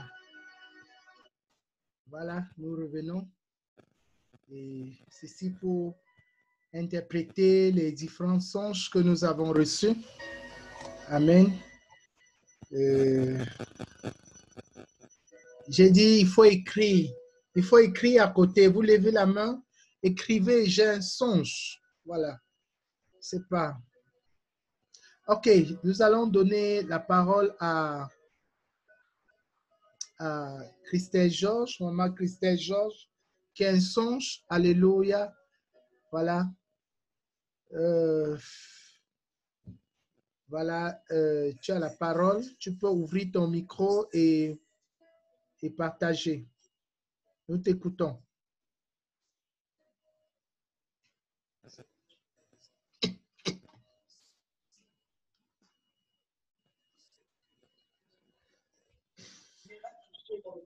Oui. Voilà. Allô? Oui, oui, tu es là. D'accord. Bonsoir, bien-aimé en Christ. Bonsoir. Bonsoir, Papa Valentin. Bonsoir. Bon, il y a beaucoup de songes, mais franchement, je ne vais pas en parler. Je ne vais pas parler de tout ça aujourd'hui. Je vais expliquer un songe que je n'avais pas compris. OK. Voilà, j'avais emballé toutes mes affaires. J'avais pris un 4x4 que j'avais, c'était comme une camionnette dans le songe.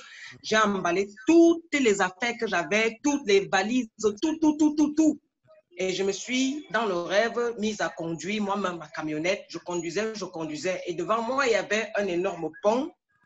Quand je commence à traverser ce pont, c'était comme le pont de San Francisco, aussi long que ça. Je commence à traverser au milieu du pont. Une des valises à l'arrière s'est ouverte et tout mon argent, je dis bien, c'était que les euros, il n'y avait pas de CFA dedans, il n'y avait que les euros. Tout cette volatilité s'est tombé dans l'eau. Et je me réveille. Bon, j'avais essayé de prier, j'ai prié, je ne comprenais pas vraiment ce que cela voulait signifier. OK. D'accord, c'est noté. Voilà, je vais te donner l'interprétation est simple. La voiture, tes effets représentent des projets dans lesquels tu as engagé beaucoup d'argent. Mais seulement dans le cours des projets, tu as perdu énormément en même temps. Alléluia. Donc, il faut faire attention parce que Dieu t'a prévenu là. Je ne sais pas à quel moment tu as eu ce songe-là, mais Dieu te prévenait que tous les effets là, ce sont tous les projets que tu faisais, tous les projets que tu as engagés dans cette camionnette. Toi-même, tu étais à la barre. Toi-même, tu étais au contrôle. Toi-même, tu étais à la direction de ces projets. Et lorsque tu as pris, ce qui est intéressant, c'est sur le pont. Et tu as remarqué clairement que c'était comme le pont de San Francisco. Tu as remarqué parce que effectivement, une des connexions de cette affaire venait des États-Unis dans ta vie. Tu vois, une des connexions de ces projets-là, certains de ces projets-là venaient des États-Unis. Mais sur le chemin, tout est tombé à l'eau.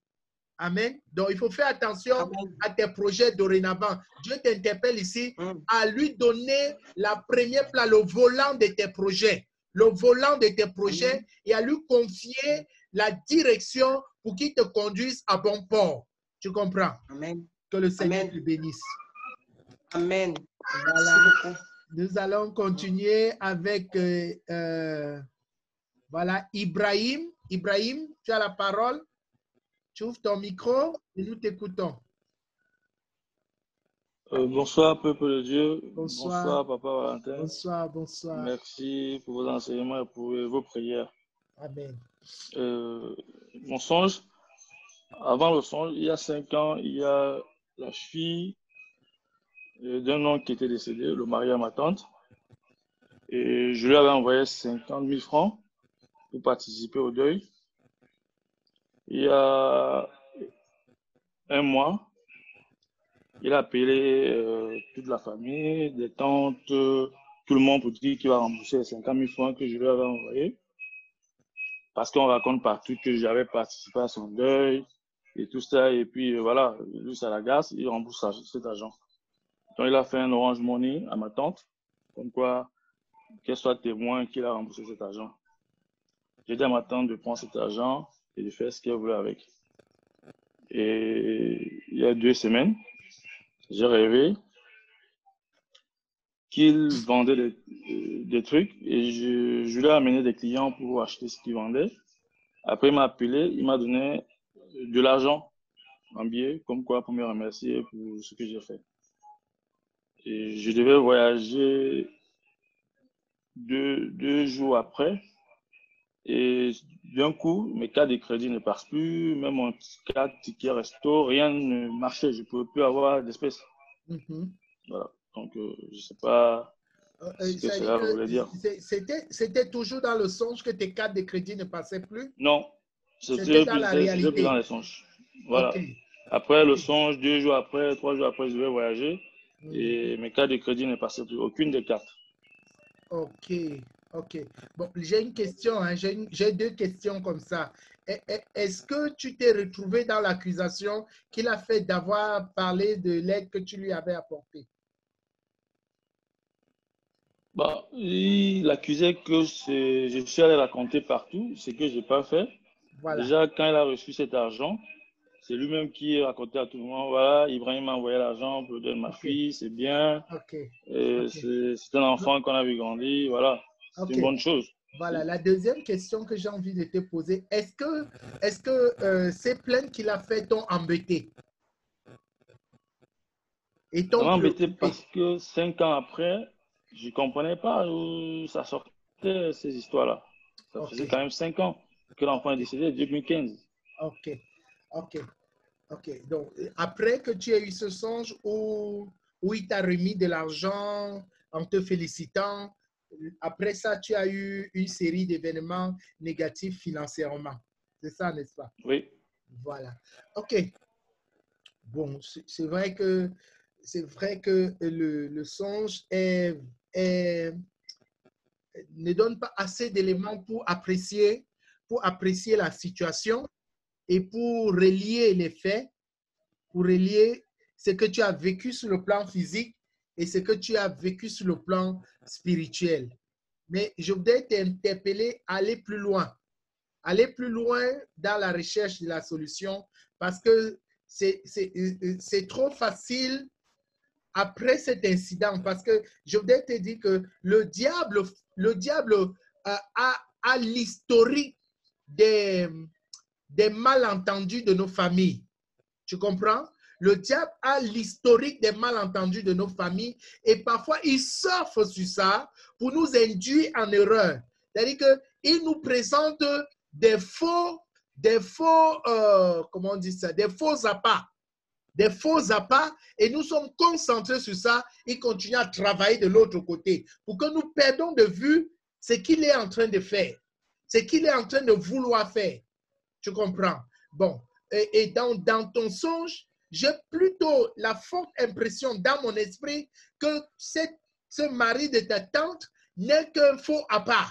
Un faux appât pour t'éloigner du vrai débat, du vrai problème, de la vraie préoccupation. Et je voudrais que tu pries ce soir avec. Tu pries ce soir pour demander au Seigneur, parce qu'il y a quelque chose qui affecte ta vie financièrement. Ça, ce n'était que circonstanciel. Mais financièrement, ta vie est véritablement affectée et attaquée.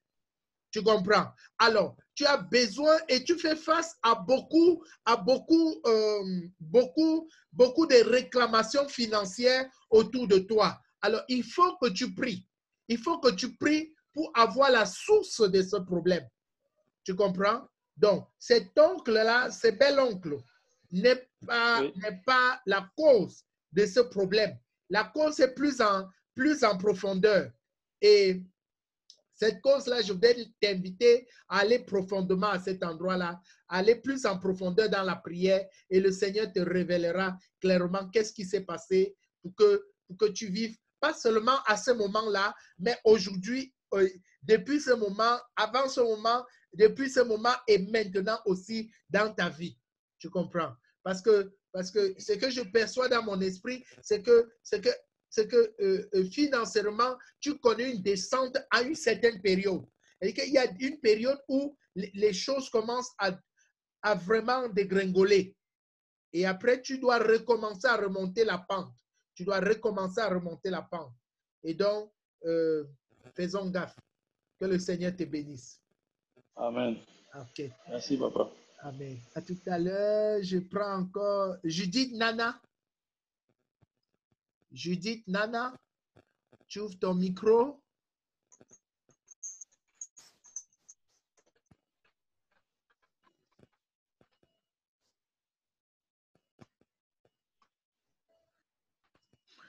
Judith Nana, est-ce que tu es là?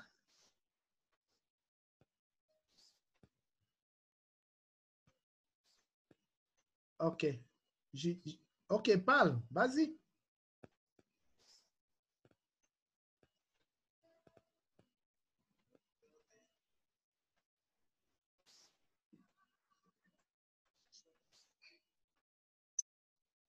Allô? Allô? Bonsoir, Dieu. Bonsoir, nous avons de la peine à t'avoir. Nous avons de la peine à t'avoir. On a de la peine. Non, attends. Nous, on ne te reçoit pas. Je ne te reçois pas. Je n'arrive même pas à t'écouter. La communication est mauvaise. Donc, le temps que tu arranges, nous allons prendre Maman Caroline. Le temps que tu essaies d'arranger. Voilà, Maman Caroline, tu as la parole. Oui, bonsoir, peuple de Dieu. Bonsoir. Bonsoir, papa. Bonsoir. Je voulais rendre grâce pour l'enseignement de ce soir. Amen. Je crois que c'est toute ma vie, hein? Entre les chaussures échangées, entre les examens repris, entre les endroits où on a vécu, où on se retrouve là-bas. Vraiment, c'est avec beaucoup de douleur que je suis ça. Et c'est que ce sont des rêves qui se sont répétés sur des années. C'est pas... Et puis, il y en avait qui se répétaient tous les mois. Donc, je suis complètement un peu confuse. Et puis, c'est très douloureux, quoi. C'est très douloureux. Parce que ce qui m'a le plus marqué, c'est les échanges de chaussures où je me suis retrouvée face à un écran de télévision où quelqu'un récupérait mes chaussures et je voyais. Mais il y a un second aussi qui, jusqu'aujourd'hui, je me suis posé des questions. Je prenais l'escalier roulant. Je monte, je tourne, je rentre dans une maison, je monte et à la porte, je vois beaucoup de choses précieuses et la porte se referme. Donc, c'est un songe qui, jusqu'aujourd'hui, je n'arrive pas. C'est comme si c'était hier. Donc, l'enseignement de ce soir, les exemples, c'est des rêves que j'ai eus qui se sont répétés. Des dizaines, des vingtaines de fois. Alléluia. Wow. Je crois que j'ai parlé de ceux-là dont les portes se ferment. Les portes se ferment juste au moment où c'est leur tour d'avoir c'est. C'est-à-dire qu'on t'a bloqué, on t'a empêché d'avoir accès à la grandeur. Tu as été fermé à la porte. C'est-à-dire qu'il y a des gens aujourd'hui qui se retrouvent, qui se consolent de l'état où ils sont, alors que ce n'est pas là où ils étaient supposés être. Tu vois? Et ils se disent, ah non, j'ai pu quand même me rattraper avec ça. Alors que Dieu, dans son divin plan, avait prévu c'est quelle vie aujourd'hui. C'est-à-dire que peut-être l'épanouissement dans le foyer, mais encore plus, avec plus de grandeur, avec plus d'élégance, avec plus de hauteur. Mais la personne parce que la porte s'est fermée, elle s'est donné une raison de rester à cet endroit. Oh, nous avons lu ce passage de Matthieu 7, le verset 7 à 8. Il dit, frappez et on ouvrira. Tu vois? Et c'est pourquoi il faut prier pour frapper. Il faut prier pour frapper à la porte, pour que la porte s'ouvre. Amen. Pour que la porte s'ouvre, afin que tu aies accès à la grandeur que Dieu a prévue pour toi. Amen. Donc, il y a des gens, c'est pourquoi Salomon était parfois troublé. Salomon était troublé par certaines révélations qu'il avait de la part du Seigneur. Et dans cela, il disait qu'il voyait des esclaves marcher à dos de chevaux et des princes marcher à pied. Et il était troublé. Et c'est effectivement ce que tu es en train de parler là, Maman Caroline. C'est-à-dire que Dieu t'a prédestiné pour la grandeur, mais les événements, les circonstances, la porte bloquée, Tu as cru qu'il fallait retourner sur le chemin, retourner le dos. Et maintenant, retourner le dos voulait dire me contenter du niveau où je suis arrivé. Tu vois? Oh, ce n'est pas le niveau où Dieu t'attendait. Tu dois encore prier. Amen. Donc, lève-toi dans la prière par rapport à ça. Et je crois que le Seigneur, il est le Dieu qui restaure les opportunités anciennes, qui restaure les grâces anciennes. Il est le Dieu des manteaux anciens, le Dieu de la grâce, le Dieu de la faveur, et il fera encore grâce pour toi au nom de Jésus. Amen. Alléluia. Amen. Nous continuons. Amen. Merci, papa. Allez, tu es béni. Amen. Continuons. Nous prenons Sœur Manou, Madame Jomou.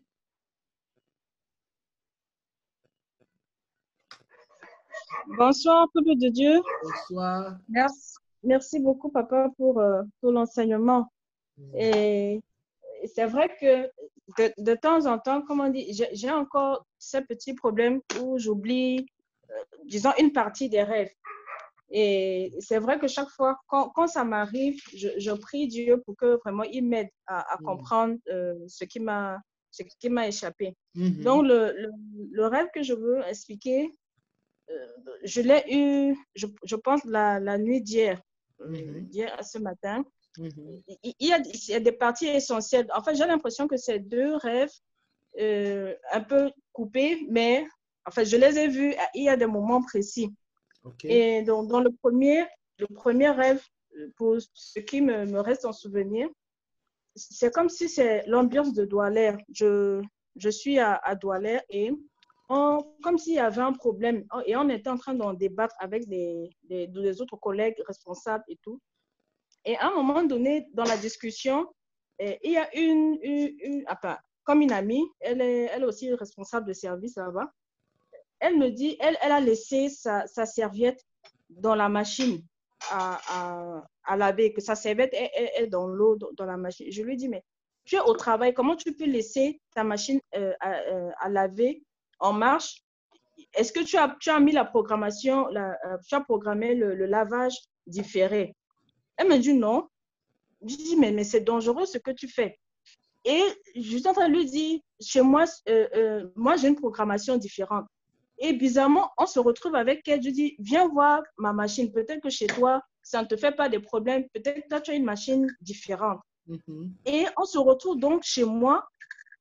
Et on est en fait dans ma chambre et dans ma salle de bain avec pratiquement tout le personnel de Douala. Donc, ils sont tous entrés. Je dis, mais comment moi j'ai invité une personne et je vois pratiquement toute l'entreprise qui se déplace, qui me suit. Et je trouvais ça bizarre. Je dis non, en fait, c'est pas normal. Pourquoi les gens se retrouvent dans mon intimité et tout? Donc, je lui ai montré ma machine et puis j'ai dit non, il faut que les gens sortent de ma chambre. Donc, j'ai commencé à dire aux gens que allez au salon en bas. Allez au salon, je vais sortir, je vais vous retrouver là-bas. Et c'est comme ça, je les ai appelés, je leur ai dit on descend, ne restez plus dans ma chambre, on descend. Et ils sont tous descendus. Et quand ils sont descendus, finalement, je me rends compte que ça devient comme une réunion de travail, dont les gens sont assis à table. Et puis, il y avait une projection, donc je devais faire une projection, voilà, en fait, comme une conférence. Et je leur disais, voilà, vous êtes là, je vous ai convoqué. Et puis, sachez que on est en train de mettre en place le service RH. En fait, dans ma conscience même, j'étais en train de dire, mais non, le service RH que je mets, c'est plutôt pour la clinique. Mais comment je me retrouve en train de mettre le service RH pour la Douala? Mais je continue quand même en me disant, bon, voilà ce qu'on attend, on va vraiment mettre en place cette structure et ça va nous aider, nous tous, à bien gérer les ressources humaines. Et puis, voilà, et puis on est resté. Et puis, j'ai dit aux gens, vous pouvez poser des questions et tout. Et on a échangé. Et après, je crois que je suis sortie de ce rêve. Et après, j'entre dans un autre rêve. Et là, c'est comme s'il y avait un moment de réjouissance. Et on était en train de faire des séances photos. Et comme le 18, il y a 3 jours, c'était notre anniversaire de mariage. Dans le rêve, les gens me disaient, ah, mais félicitations, on va faire la photo avec toi pour ton anniversaire de mariage. Et je vois donc ma belle-sœur, maman Eudoxie, elle-même, elle vient, elle tient un pot de fleurs. Et en fait, son pot de fleurs, il y a comme une lumière. Il y a une fleur, mais c'est comme une bougie. En fait, la fleur était particulièrement belle et ça brillait. Elle me dit, je te l'offre et je veux faire une photo avec toi. Donc, elle pose à côté de moi, toute souriante. Et j'étais en train de me dire, mais cette photo-là, quand je vais montrer aux gens, on va me dire, mais elle est morte, elle est venue faire quoi à côté de toi sur la photo? Et puis, je ne sais plus, on est resté. Et puis après, je suis sortie du rêve. Donc, j'essayais de comprendre ce qui s'est passé. Je ne sais pas. Que Dieu m'aide. OK. Merci. Et je voudrais poser une question. Est-ce que tu as pensé à ta belle-sœur là, spécifiquement, avant ce rêve ou pendant la journée, pendant la semaine de ces moments-là, précédents, ce songe-là? J'avoue que je pense beaucoup à elle. Je dis, c'est tous les jours. Je pense beaucoup à elle. Chaque jour, je pense à elle. OK. Et voilà. Voilà. Et pour revenir encore une énième fois, je l'ai dit, chaque fois que vous voyez quelqu'un qui est décédé, quel que soit l'amour que vous avez eu ou que cette personne a eu pour vous, c'est extrêmement dangereux. C'est l'esprit des morts. C'est l'esprit des morts.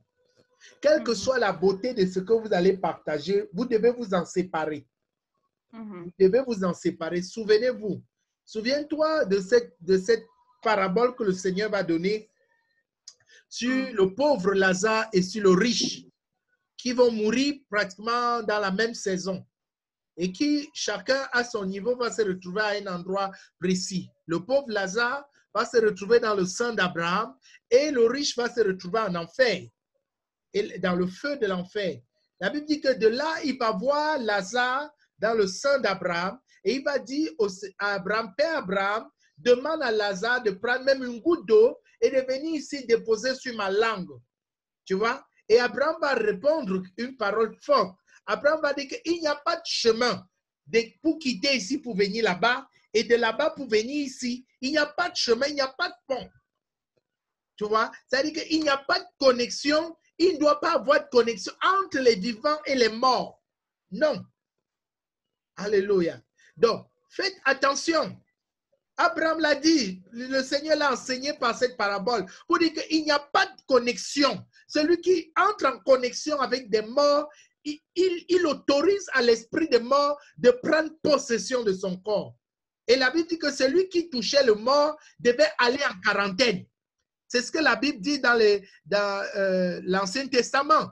Si tu avais touché un mort, si tu avais été proche d'un mort, tu devais aller en isolement pour être purifié. Amen. Parce que ça gravitait et ça influençait ta vie. Et donc, je vais revenir au départ de ton songe pour te dire que, en fait, que ce soit la maison, ton lieu de travail, tes collègues qui se sont retrouvés chez toi, dans ta chambre, et je l'ai toujours dit, la chambre, c'est l'intimité. Et tu l'as bien fait remarquer en disant comment ils sont tous dans mon intimité. C'est là l'intérêt que tu portes au personnel de ton entreprise. Tu comprends? C'est la raison pour laquelle tu portes tout le monde dans ton intimité. Dans ton intimité. Dieu est en train de te montrer comment tu portes les gens de ton entreprise. Tu portes tout le monde. C'est-à-dire que c'était sans protocole, tout le monde avait accès à ta chambre.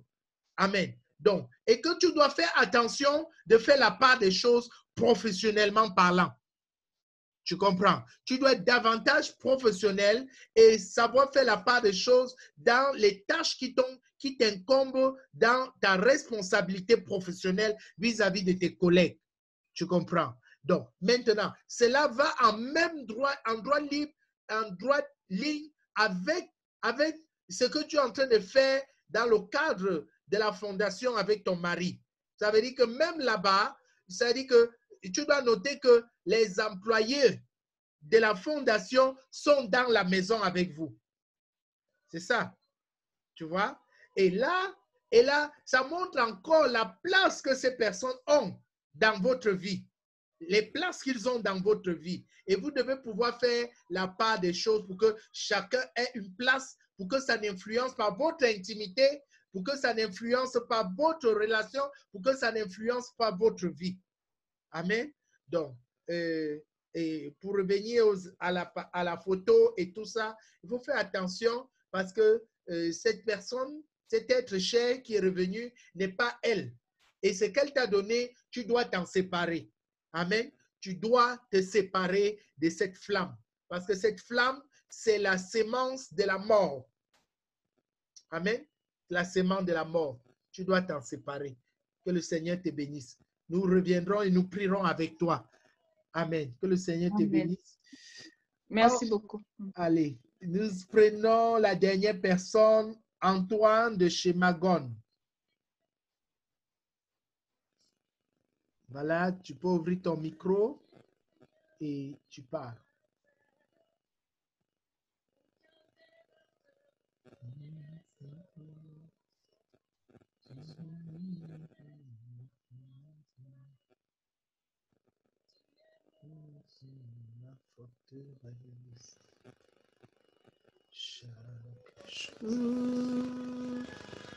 Montre-moi. Antoine, Magone, je sais pas. Est-ce qu'ils sont là?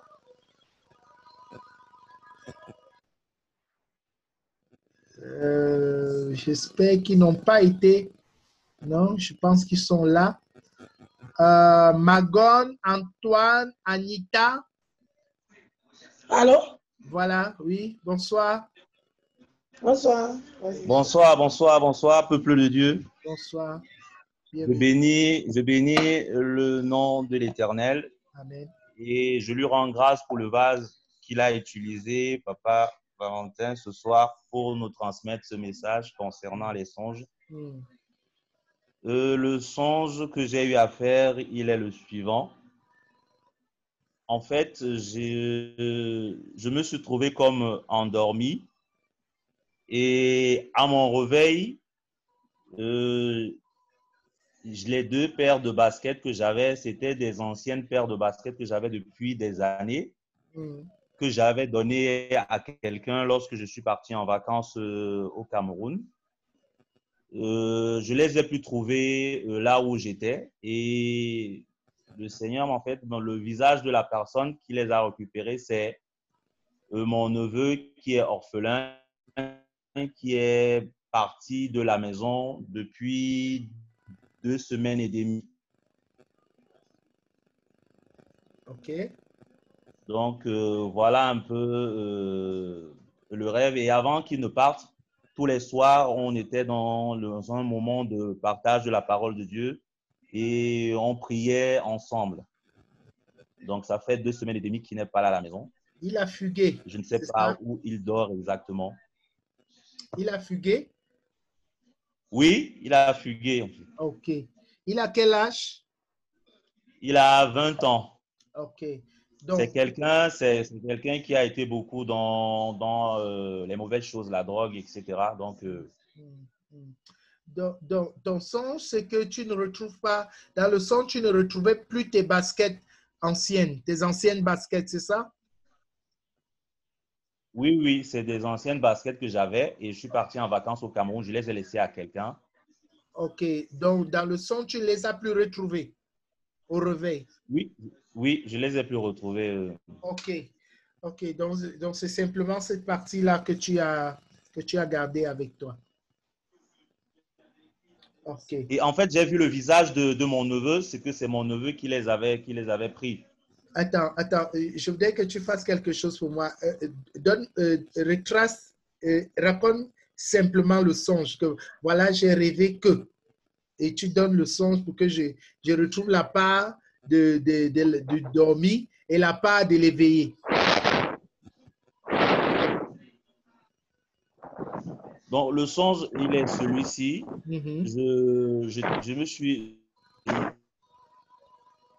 Je me suis endormi à côté du lit là où je dormais et je me suis réveillé. Je ne les ai plus trouvés. Et ça veut dire que tu as dormi dans le songe. L'image. dans le songe, tu t'es réveillé dans ton songe et tu n'as pas retrouvé Oui. tes baskets. Oui. Et tu as eu Et le Seigneur l'image de ton neveu. Oui. Ok, ok, d'accord, c'est noté. Ok, bon. Ton songe également est assez vaste, est assez vague pour pouvoir donner une profonde explication.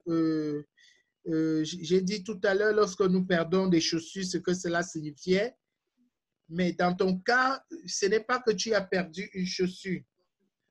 Tu ne les as plus retrouvées, tu ne les as plus vues. Et le truc, c'est qu'en même temps, tu le retrouves, tu vois l'image de ton neveu à qui, dans le monde, sur le plan physique, tu l'avais confié au préalable, tu l'avais offert depuis. Wow, ton songe est extrêmement vague.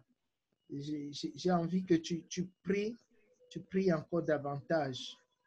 Tu pries encore davantage pour pouvoir que le Seigneur te... Parce que je vais dire quelque chose, je vais ouvrir une parenthèse pour dire, ce songe que tu as, enlève-toi dans l'idée que ça a quelque chose à voir avec ton neveu, tu comprends?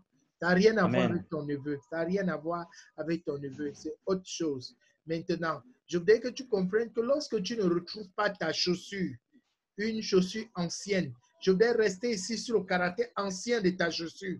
Et je voudrais rester sur le caractère ancien pour dire que lorsque tu ne retrouves une chaussure de ton passé, cela signifie que quelque chose de ton passé qui avait un certain poids a été volé. Et tu dois faire attention pour pouvoir retrouver ta chaussure. Tu peux pouvoir retrouver cette chose-là qui était attachée à ta destinée. Tu comprends? Donc, je voudrais donc t'interpeller à la prière pour retrouver ce que tu as perdu. Et comme je l'ai dit, les pieds ont une grande signification dans le plan de Dieu. Les pieds représentent dans un premier sens la possession. La possession, ça veut dire que lorsque tes pieds sont défaillants, tu ne peux rien posséder sur la terre.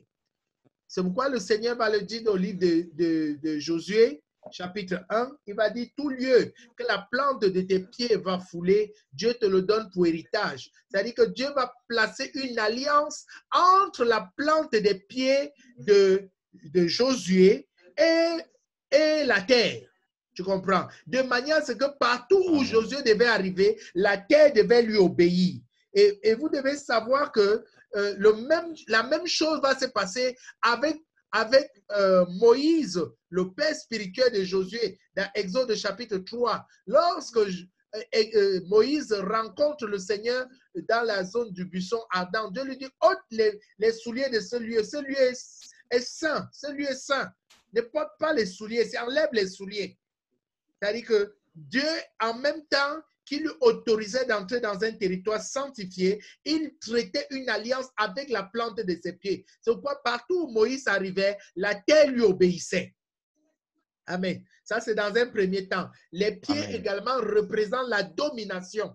La domination. Beaucoup de gens perdent leur bataille dans leurs songes. Vous voyez, les gens te poursuivent, te pressent, tu n'arrives pas à t'en sortir. On te vainc toujours, alors que tu es supposé vaincre dans tes batailles. C'est-à-dire que tu as un problème de domination. Et c'est pourquoi la Bible dit dans le livre de Luc, chapitre 10, le verset 19, que voici, je vous ai donné le pouvoir de marcher sur les serpents, sur les scorpions et sur toute la puissance de l'ennemi. On marche avec les pieds. Alors, en marchant, tu as la domination. Or, si tu ne domines pas dans tes batailles spirituelles, ça veut dire que tes pieds sont aussi défaillants. Tu vois? Donc, je vais laisser comme ça pour dire que, alors, lorsque tes pieds sont défaillants, tu as des difficultés dans beaucoup de sens. Tu as beaucoup de difficultés dans ce sens. Maintenant, tu peux l'appliquer à ta vie et voir si cela convient. Or, si tu as perdu des chaussures sur le plan spirituel, ça veut dire que, en fait, les baskets n'étaient qu'une image de la chaussure spirituelle que l'ennemi a volée dans ta vie. Et tu dois pouvoir prier pour pouvoir récupérer ce qui avait été volé dans ta vie. Amen. Amen. Ok, que le Seigneur te bénisse. Alléluia. Amen. Merci. Alléluia. Wow. Est-ce qu'on peut acclamer pour le Seigneur? Wow. Acclame pour le Seigneur. Acclame pour le Seigneur. Aïe. Ah là là. J'ai l'impression d'avoir donné tout mon sang ce soir. Amen. Il y a, je ne sais pas si Judith Nana est là. Si Judith Nana est là. Oui, papa, je suis là. OK. Voilà, ton son est bon maintenant. OK. J'ai fait ce matin. OK. Le songe que j'ai fait. On m'a assise derrière. Il était un monsieur qui il avait un sacrifice de. On t'entend pas. On t'entend pas. Le son n'est pas bon.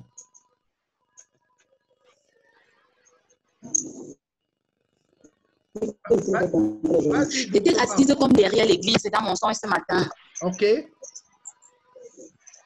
J'étais assise comme derrière l'église et il y avait un monsieur qui était à l'église.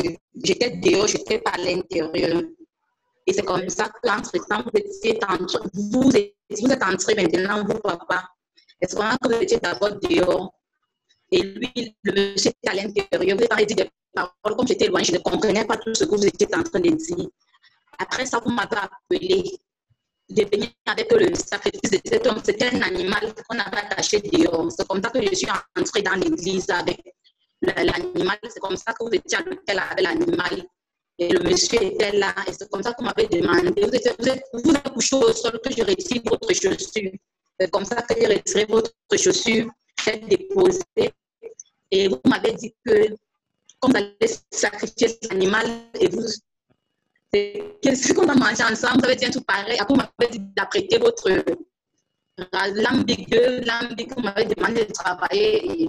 C'est comme ça que vous étiez en train de sacrifier l'animal pour le monsieur qui était là. J'ai rien compris. Donc, en fait, voilà tout mon songe. Vraiment, nous-mêmes, tu l'achèves ton songe et nous n'avons rien compris du tout. Donc, je te propose une chose,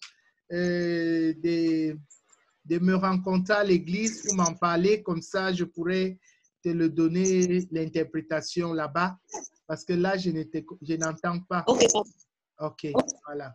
Que le Seigneur te bénisse. OK, papa. OK. Amen. Amen, papa. OK. Amen. Voilà, bien-aimés, nous sommes à la fin de notre programme de ce soir. Et je crois que tu as été béni par ces